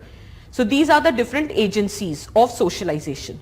This comes very handy while writing your philosophical essays also. Is that clear? Now, there is a topic in your syllabus which talks about role of leaders. That you have to prepare on your own. As in, which leader has inspired you, or how do they shape your value system? Why am I saying this, that you have to do? Remember, we did an essay on the character of an institution is shaped by its leader. So how leader, they are determining your viewpoint. So leaders are the one who provides you the vision, who sets the goal, the strategy to achieve the goal. Remember that how the leaders, they have the authority to govern us, to dictate us, and that is why we are influenced by the leaders, right? So leaders play a very significant role in shaping our value system, that is in the process of socialization. Now, which leader has inspired you and in what capacity, that you have to prepare on your own. Is that clear? Right? Now, I was saying that today we'll discuss something and you will be able to understand the philosophical topic which I have anyway discussed on the YouTube also, that life is a long journey between human being and being humane. Being humane means that you have those morals and ethics intact. Your value system is such that you are compassionate, you are kind, you are warm-hearted, you are caring, you are empathetic, right? Honest. So these are the characteristic feature of being humane. Why it is said life is a long journey? Because it depends whether you get transformed into being humane, depends upon the kind of value system which has been inculcated, because from the value system it is shaping your morality and your ethics, right? So life is a long journey. So how it is shaped? It is shaped through your value system, and how your value system emerges through the process of socialization. तो ये जो पहली दो classes हमने करी हैं, this provides you the fodder to write the answer to that philosophical essay that life is a long journey. अब उसमें आप बना सकते थे why it is important to be humane and not just remain a human being. Why? Because remember the significance of ethics on social and human well-being, वो लिखो यहाँ पर. So whatever we have discussed yesterday and whatever we are discussing today also and later also, as in the next weekend, the first class would be continuation of socialization. So you will get sufficient fodder. That is why I said society helps you attempting section B, ethics helps you attempting section A, because section A is all the four other philosophical topics. So डरने की बात नहीं है, बहुत content होता है आपके पास to write the essay. Is that clear? Now listen carefully. Board दिखा दीजिए ना please. Let's continue. We have already talked about socialization when I was discussing society with you, and I said induction of child into society's culture is known as socialization. Is that clear? Write down. The process by which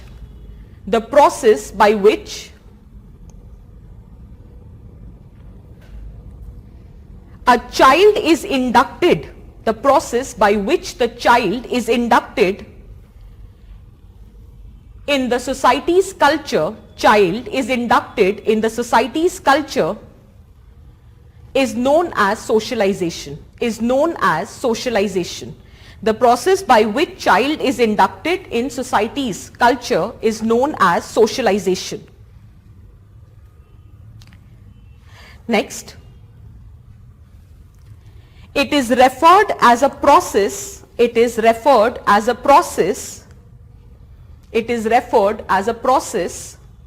by which culture is transmitted. It is referred as a process by which the culture is transmitted from one generation to another. Culture is transmitted from one generation to another. Next, culture is transmitted from one generation to another. That is what socialization is.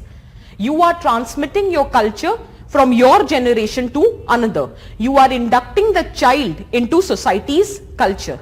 Next, it's a lifelong process. Of shaping individual tendencies. It is a lifelong process of shaping individual tendencies so that he become and remain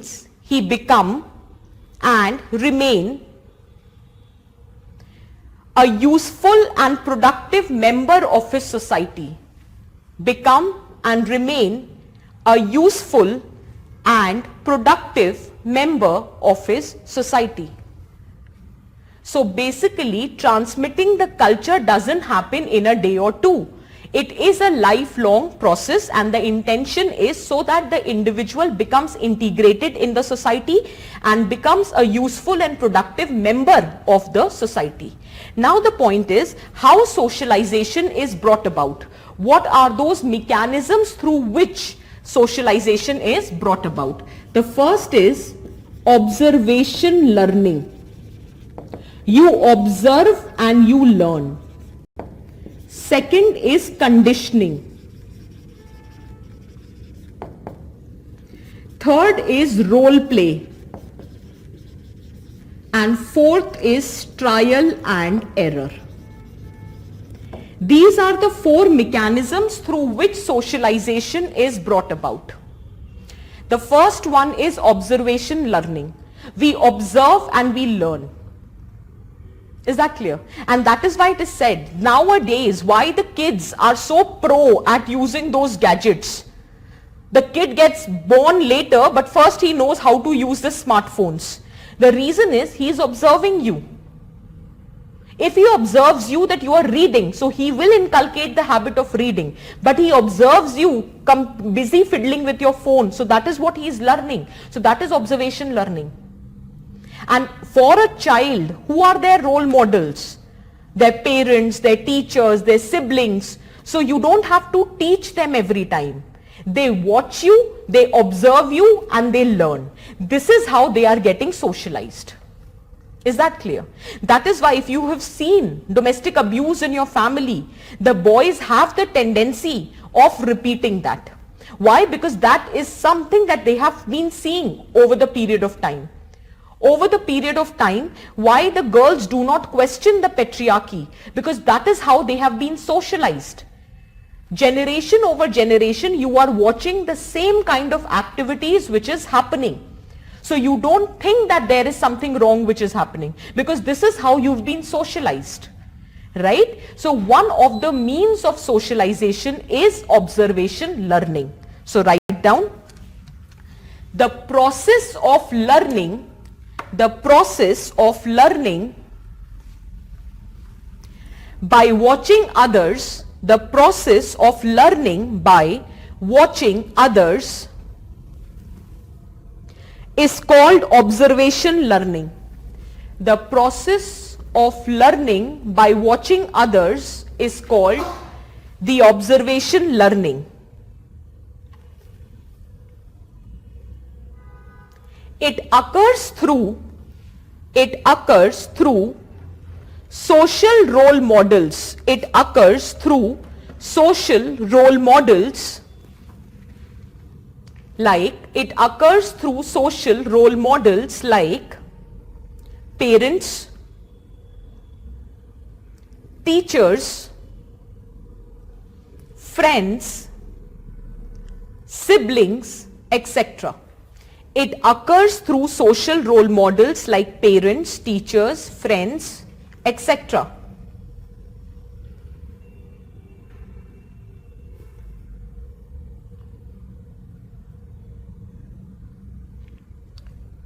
How the boy is only repeating the abuse? Because boy is noticing the father committing the act, or the male in the family committing the act of domestic abuse.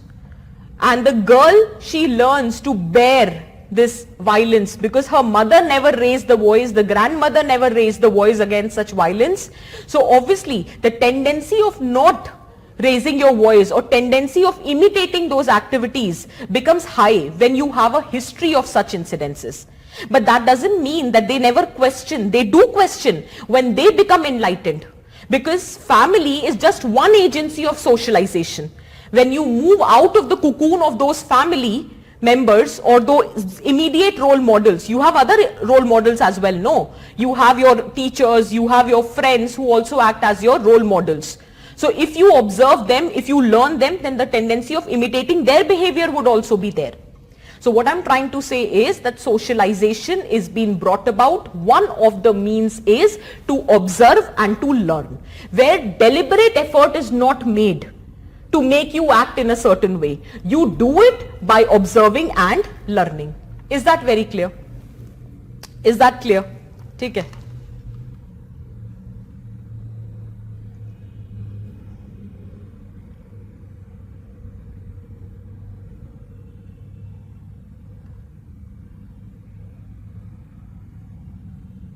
Exactly. Exactly. You learn, no. You've been taught in a certain way. Okay? And you need to understand, I am not generalizing. This is just one example to tell you that how observation learning works. There have been other positive examples also. Right? When you observe a person with a good personality, with an outgoing, courageous personality, then and if that person is your role model, then chances of imitating, imbibing their behavior would also be very strong. So it totally depends, right? Next, conditioning. Conditioning. Conditioning is how a deliberate effort is made. Conditioning is the deliberate effort which is made to socialize you. For example, by attaching certain rewards and punishments with your actions. For example, if you are doing a certain thing which we want you to do, we will encourage your behavior by attaching rewards to it.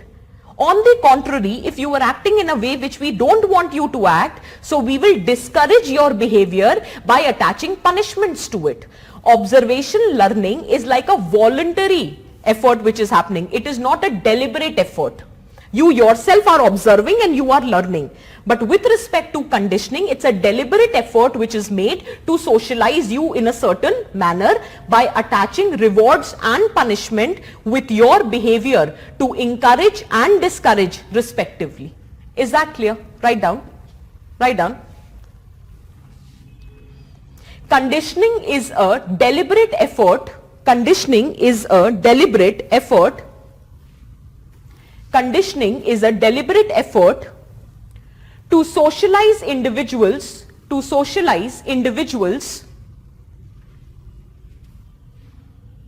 by attaching reward and punishment,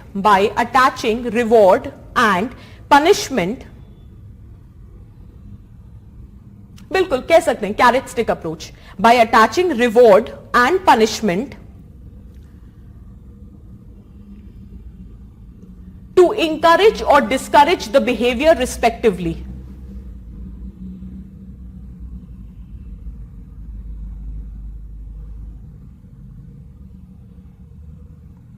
To encourage or discourage the behavior respectively.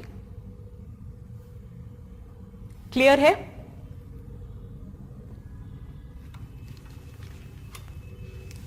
Next,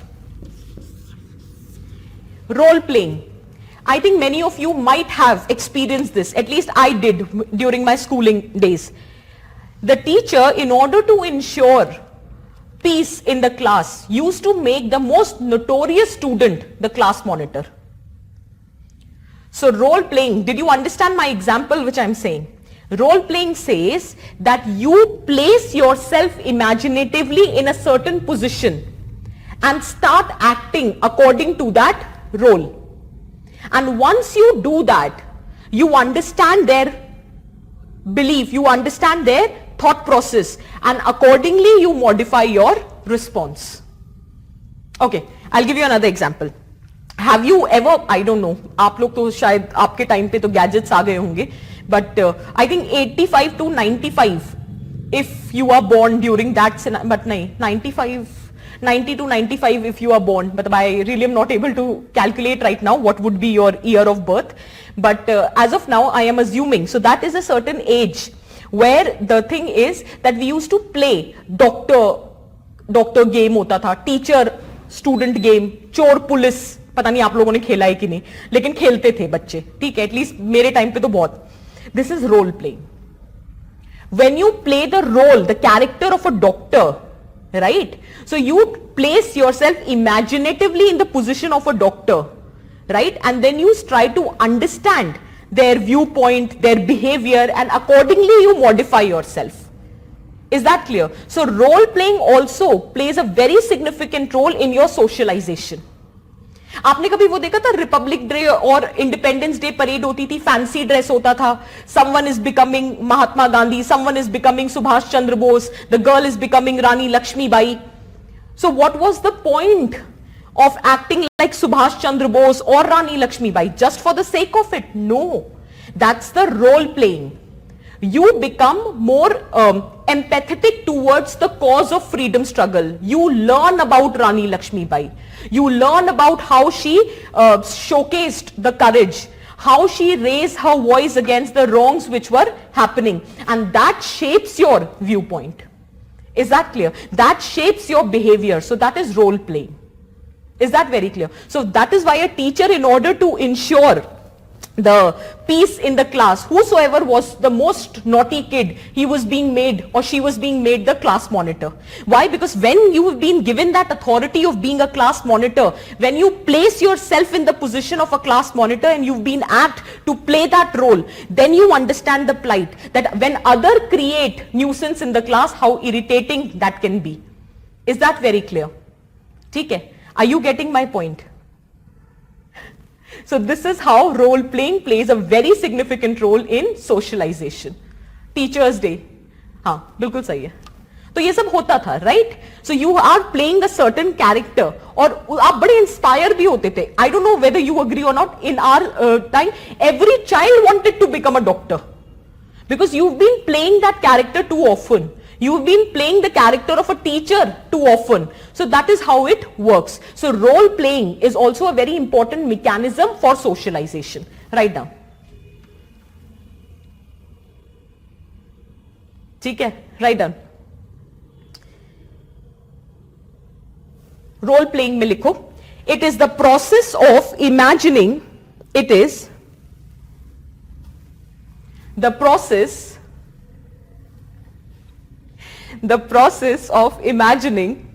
अरे यार पहले ना इतना difference नहीं होता था, तो फिर मैं बोल देती थी अच्छा तुम लोग 2000 में आ चुके हो, अहो तब तो बच्चे हो यार. मतलब 90s तक में, पता है 90s to 2000 is a very interesting period to be born, because there is lot of things which have been very weird also and very, मतलब 2000 के बच्चे वो इमेजिन नहीं करेंगे. ठीक है, अच्छा अभी होता है, थैंक गॉड. ठीक है, थैंक गॉड, बिकॉज आजकल के बच्चों को समझ नहीं आता है. They are more interested on social media platforms and everything. ये जो बेसिक खेल होते थे ना, टीचर खेल रहे हैं, चोर पुलिस खेल रहे हैं और डॉक्टर खेल रहे हैं, ये पता नहीं आजकल के बच्चे करते हैं कि नहीं. I have really doubts about it, but anyway good you told me that you guys are doing. Anyway, so the process of imagining and visualising, the process of imagining and visualising one self as someone else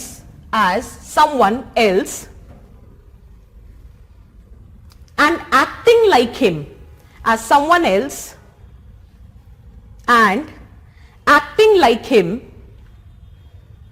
is explained as role play,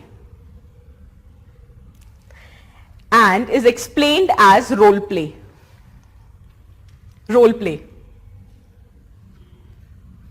Full stop. While playing such roles, the individual is able, by playing such roles,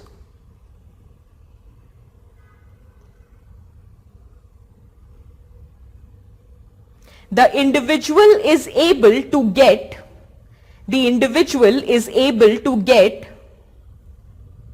a feel of others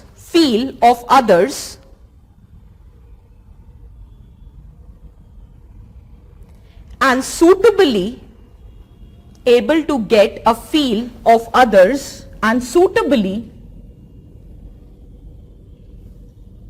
modifies his response.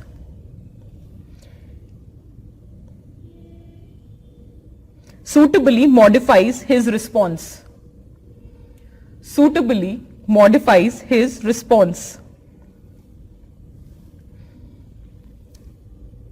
I will agree to this. Undertaker वाला, हमने भी वो, पता नहीं आप लोग के वो WWF के कार्ड्स होते थे. I'm sorry, just deviating because मुझे वो इंसिडेंट याद आ गया. वो कार्ड्स होते थे and we used to play वो rank 1, rank 2 and then we used to play. अब मुझे बिल्कुल इस वक्त I am not able to recall, but there was so there were a lot of characters, we did play that. So anyway, so while playing such roles, the individual is able to get a feel of others, able to get the feel of others. Trump cards, thanks, I was just wondering कि क्या word use था. Thank you, हाँ याद आ गया मेरे को. Feel of others and suitably modifies his response. Suitably modifies his response. ठीक है? Suitably modifies his response. Clear है?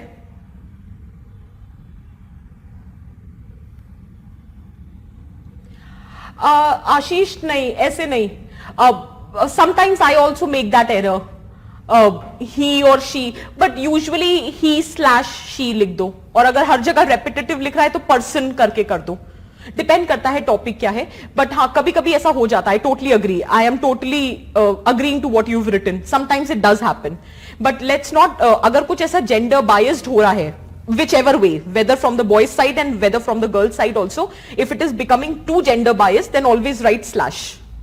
ठीक है, वो बहुत कॉमनली वो एरर कमिट हो जाता है. ठीक है, last trial and error. Trial and error. Trial and error.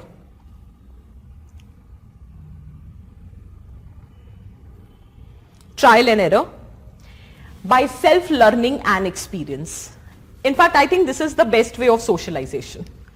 I know it can be a very costly affair and it can be very challenging also for emotional well-being as well as your economic, social well-being also at a personal level.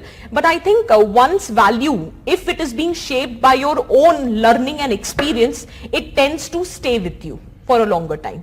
Otherwise, many a times it happens that if I'm trying, let me just give you an example. If I'm going to try to teach you something, right, that's my duty, right? So I'm doing that again and again. But until and unless you don't feel devoted or invested to that particular value or for that cause, it will not bring about significant changes.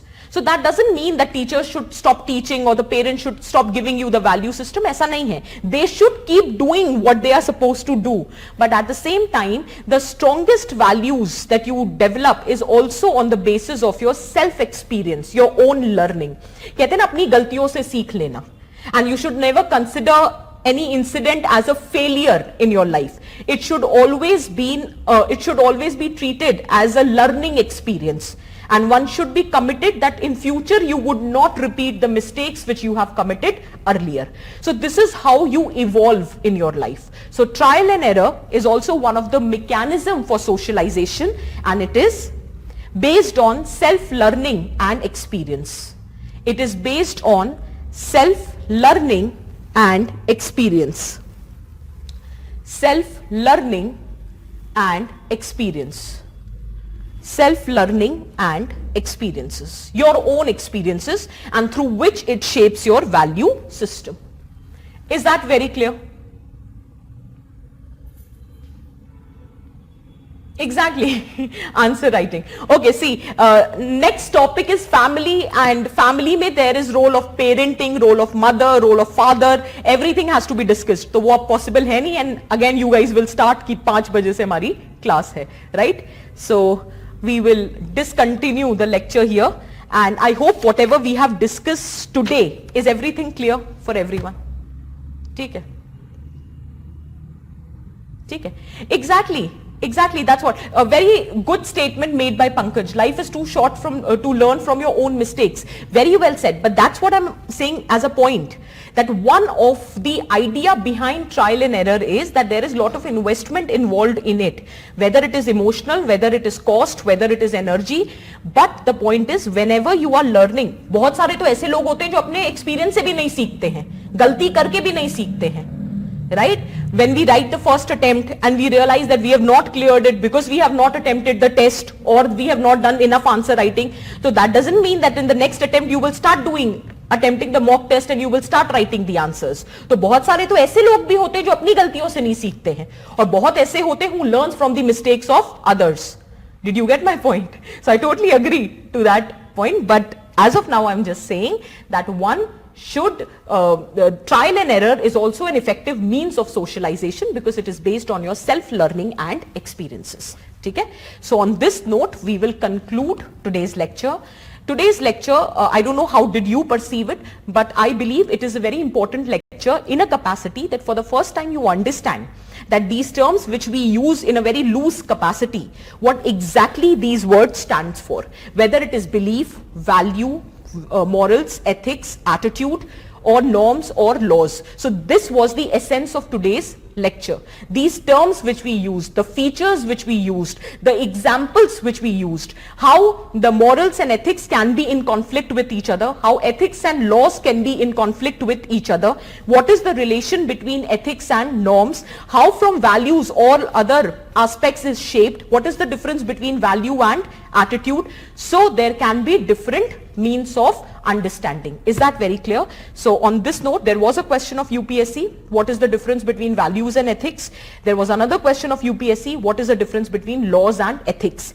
This year they have asked you the question, what is the difference between rules and laws, which is not our area, that would be covered in administrative ethics. Is that clear? नहीं तो मैं वो भी discuss कर लेती, वो मेरे area में नहीं आता है क्योंकि रूल एंड लॉ ना सिलेबस में दे रखा है, एडमिनिस्ट्रेटिव एथिक्स का पार्ट है, इसलिए मैं डिस्कस नहीं कर रही, नहीं तो मैं कर लेती. Is that very clear for everyone? So on this note, we will discontinue the lecture. So up last we'll take 5-10 minutes to discuss if you have any specific doubt. Rest the students can leave.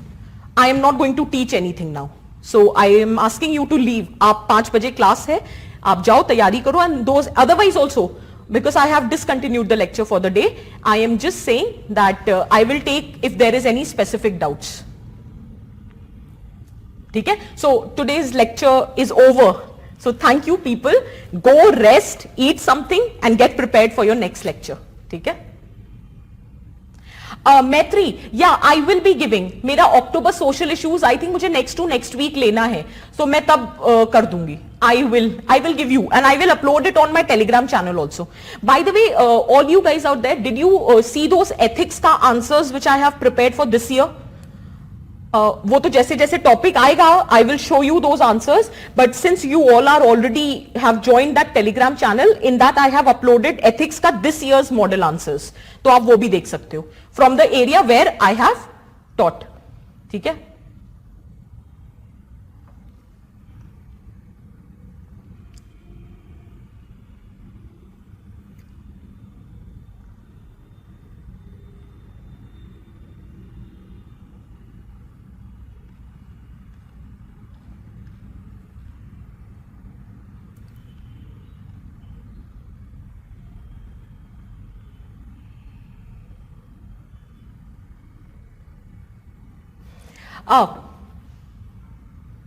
Kavita, you don't need to be sorry. The difference between ethical but not legal. Now, ethics is determined by the society, right? Some external force.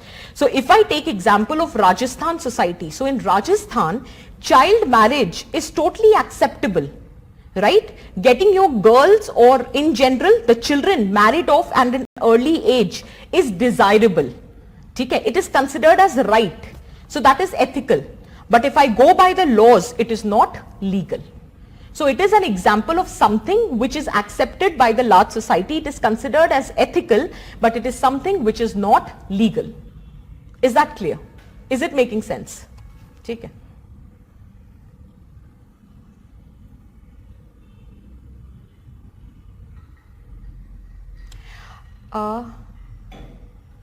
Okay, ma'am, what to write in the assignment question, second part, which was what way is important. एक second यार, सुनने पढ़ने तो दो.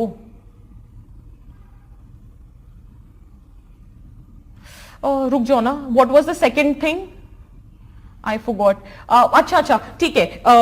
Basically, ethical along with professional competence. इसमें वही लिखना था.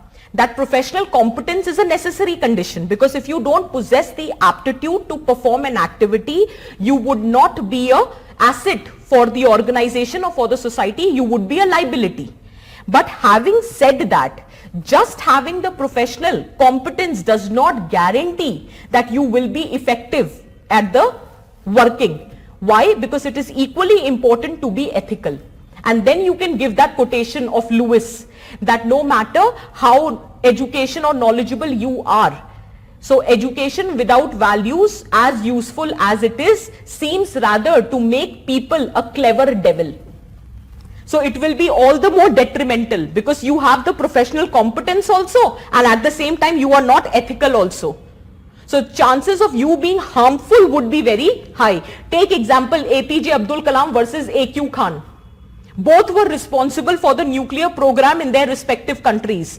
The only difference, both had the professional competence with respect to nuclear program. But there was one difference. APJ Abdul Kalam was an ethical person and AQ Khan was not the ethical person. He had traded the nuclear secrets with America, which has put Pakistan's nuclear program at disadvantage. So the difference was not with respect to professional competence, it was with respect to their ethics. Give such examples to justify. Is that very clear? Yes, you can mention the thinkers, depending upon what thinkers you are mentioning. ठीक है? Is this very clear? यार ये चल ही नहीं रहा, मुझे दिख ही नहीं रहे questions. Whatever that is social, personal should be made political to ensure Ram Raj. Is this justified? Tushar, मुझे question नहीं समझ आया बच्चे. मैम, like for transgender, एक second.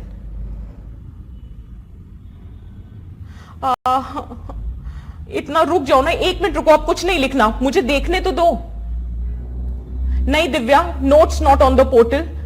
Integrity is following morals or following ethics. बच्चे दोनों.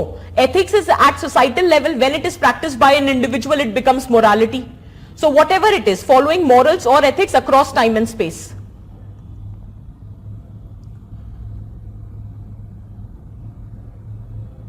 Ashutosh, I have no idea. Yes. Arunava, we have started the syllabus.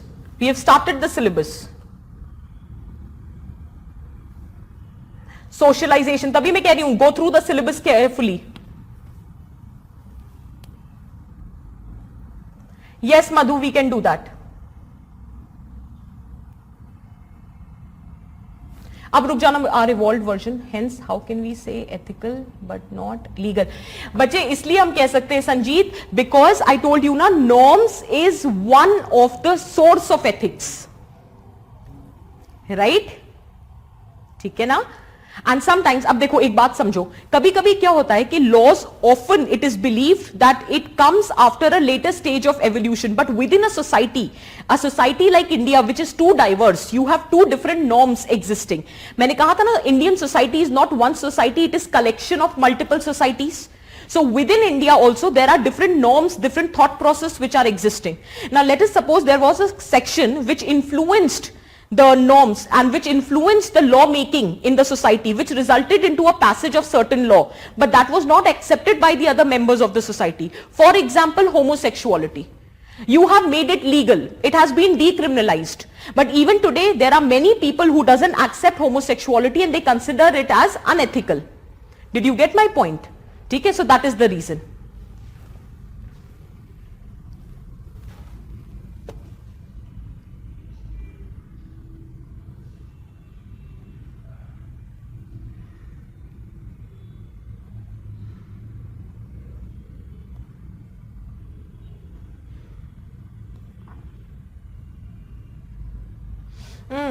Too many questions, I'm just not able to. Sanket, why values do not denote preferences with respect to? They do not. मैंने कब लिखा they do not? I said values denote preferences with respect to desirable and undesirable. I did say that.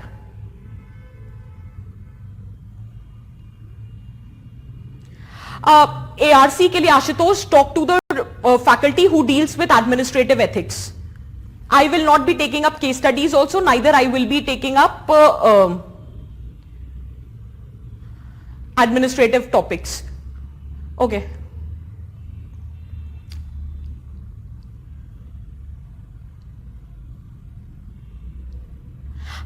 That's what I'm saying, that not every ethics is universally applicable. Right तभी खुद सोचो, इसीलिए तो कुछ चीजें आई हैं. One of the source of ethics is constitution. So whenever there is a discrepancy, it is ultimately the constitutional ethics which should prevail. But your religion is saying something else, my religion is saying something else. Your source of ethics is your religious scripture, my source of ethics is my religious scripture. There is too much of variation. How will we ensure stability and order in the society? So there has to be a common thread. Common thread this time is constitution. It is the highest stage of evolution of law, which has been codified into one document, that is your constitution. So whenever there is a discrepancy, it is always the constitutional ethics or morality which prevails over everything. Is that clear? Prescriptive rule of conduct मतलब किस तरह से अपने आप को conduct करोगे, उसके सारे रूल्स को प्रिस्क्राइब करा हुआ है. Divyansh, I am answer to your question only. Prescriptive, prescribe करना मतलब मुझे तुम्हें बताना है. I have to tell you how you are supposed to conduct yourself, and I have clearly specified the rules. This is how you should conduct yourself. Yes, we can take example of marijuana. Many societies marijuana is absolutely ethical. In fact, अब तो बात भी चल रही है that we will reclassify cannabis. That was in news also. Yashasvi, that was I was telling you, when you will be facing administrative dilemmas, next faculty is going to talk about how the dilemmas have to be resolved. Sanket, I gave you alternative viewpoint, desirable, undesirable, good, bad. दोनों चीजें लिख सकते हो बच्चे, यही मैं बोल रही थी. अच्छा, अब ये क्वेश्चन मुझे पढ़ लेने दो स्मृति का. Ma'am please answer my question. In context of ethics which is contradictory like main stream ethics and community based ethics, tribal ethics like displacing tribals, या सही है but they don't, like sati used to be ethical, so is it dependent on community context? Smriti, I think I have answered your question now. Just before some time I answered your question. I was, that is what I am saying, tribal ethics is very different, right? So now the constitution would prevail. Now tribal communities under Article 371 and onwards, they have been given certain special status. Under 5th and 6th schedule, there have been given some special status. There has been certain special laws which have been enacted for them. For example, Forest Right Act, for example, PESA. So now you have to understand that under any given circumstances, these things should not be conflicted. So ethics अपनी जगह है, लेकिन ultimately law prevail करेगा. Ultimately constitution, if there is a discrepancy, so ultimately it would be the constitution which would be prevailing, which would be governing us. तभी तो आज जब लोग कॉन्स्टिट्यूशन के अगेंस्ट जाके कोई चीज कर रहे हैं, and we are raising our voices, why our voices have been suppressed? Because others also know that this is not the right thing. फिर कॉन्स्टिट्यूशन है ही क्यों? It is the highest stage of evolution of laws. It is the codified document. You cannot go against your constitution. So in case there is any discrepancy, क्योंकि देखो मैंने पहली चीज यही लिखवाई थी ना, ethics tells you what is the right thing to do, but a society can have different answers to this. So there has to be some common minimum acceptable standard of behavior which is determined by law, and one of the higher stage of evolution of law in our context is our constitution, which is a codified document. So now it is important for us to understand that we cannot supersede constitution, right? That is what it is saying. ठीक है, clear है? Marijuana is not legal.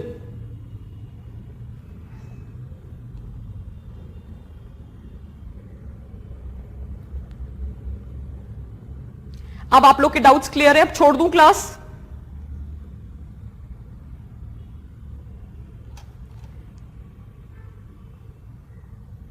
Absolutely, absolutely, yes, we can say that. Yes, we can say that. ठीक है? On this note, we will conclude. Right? अच्छा, you people were asking me about prelims. Prelims की preparation के लिए I'll tell you something. There are lot of videos which are uploaded on YouTube platform. ठीक है? हम ही ने लिया है. ऐसा नहीं है कि मैं किसी और का बोल रही हूं. There are faculties which are specifically dedicated towards the preparation of prelims. How one should prepare. ठीक है? So prelims की YouTube पे already video है. You can refer that, or otherwise we have mentorship also for that. So class coordinator sirs जो हैं, today's class only Abhishek is there, Manish is there, Vishal sir is there, all of them are there. They will help you with respect to prelims preparation. ठीक है? नहीं तो मुझसे कहेंगे आपका mains का एरिया है, क्यों इस पे बोल रहे हो? ठीक है? Otherwise we have full fledged video on YouTube with respect to prelims. ठीक है? बात कर लो, देख लो उन्हें, फिर भी कोई दिक्कत आती है तो मैं कहीं जा थोड़ी ना रही हूं. We'll discuss. ठीक है? So on this note we will conclude the lecture. I hope you understood the intent behind delivering all this content to you, and I hope it will serve some purpose for you. So people who have confusion, we have officially started with the lecture. अभी आपको वही मैं कह रही थी, थोड़ा सा spaced out लग रहा है, थोड़ा scattered लग रहा है. Slowly and gradually, when I'll proceed, you will understand that all this which we have discussed in the first class will make your subsequent classes very easy to understand. अब जब मैं attitude पढ़ाऊंगी तो आपको कोई दिक्कत नहीं आएगी, आप आसानी से समझ जाओगे मैं क्या कहना चाह रही हूँ. Is that clear? अब जब मैं emotional intelligence पढ़ाऊंगी, you already have an understanding of what do you mean by emotions. So it will be easy for you to understand. Is that clear? On this note, we conclude. Take care, people.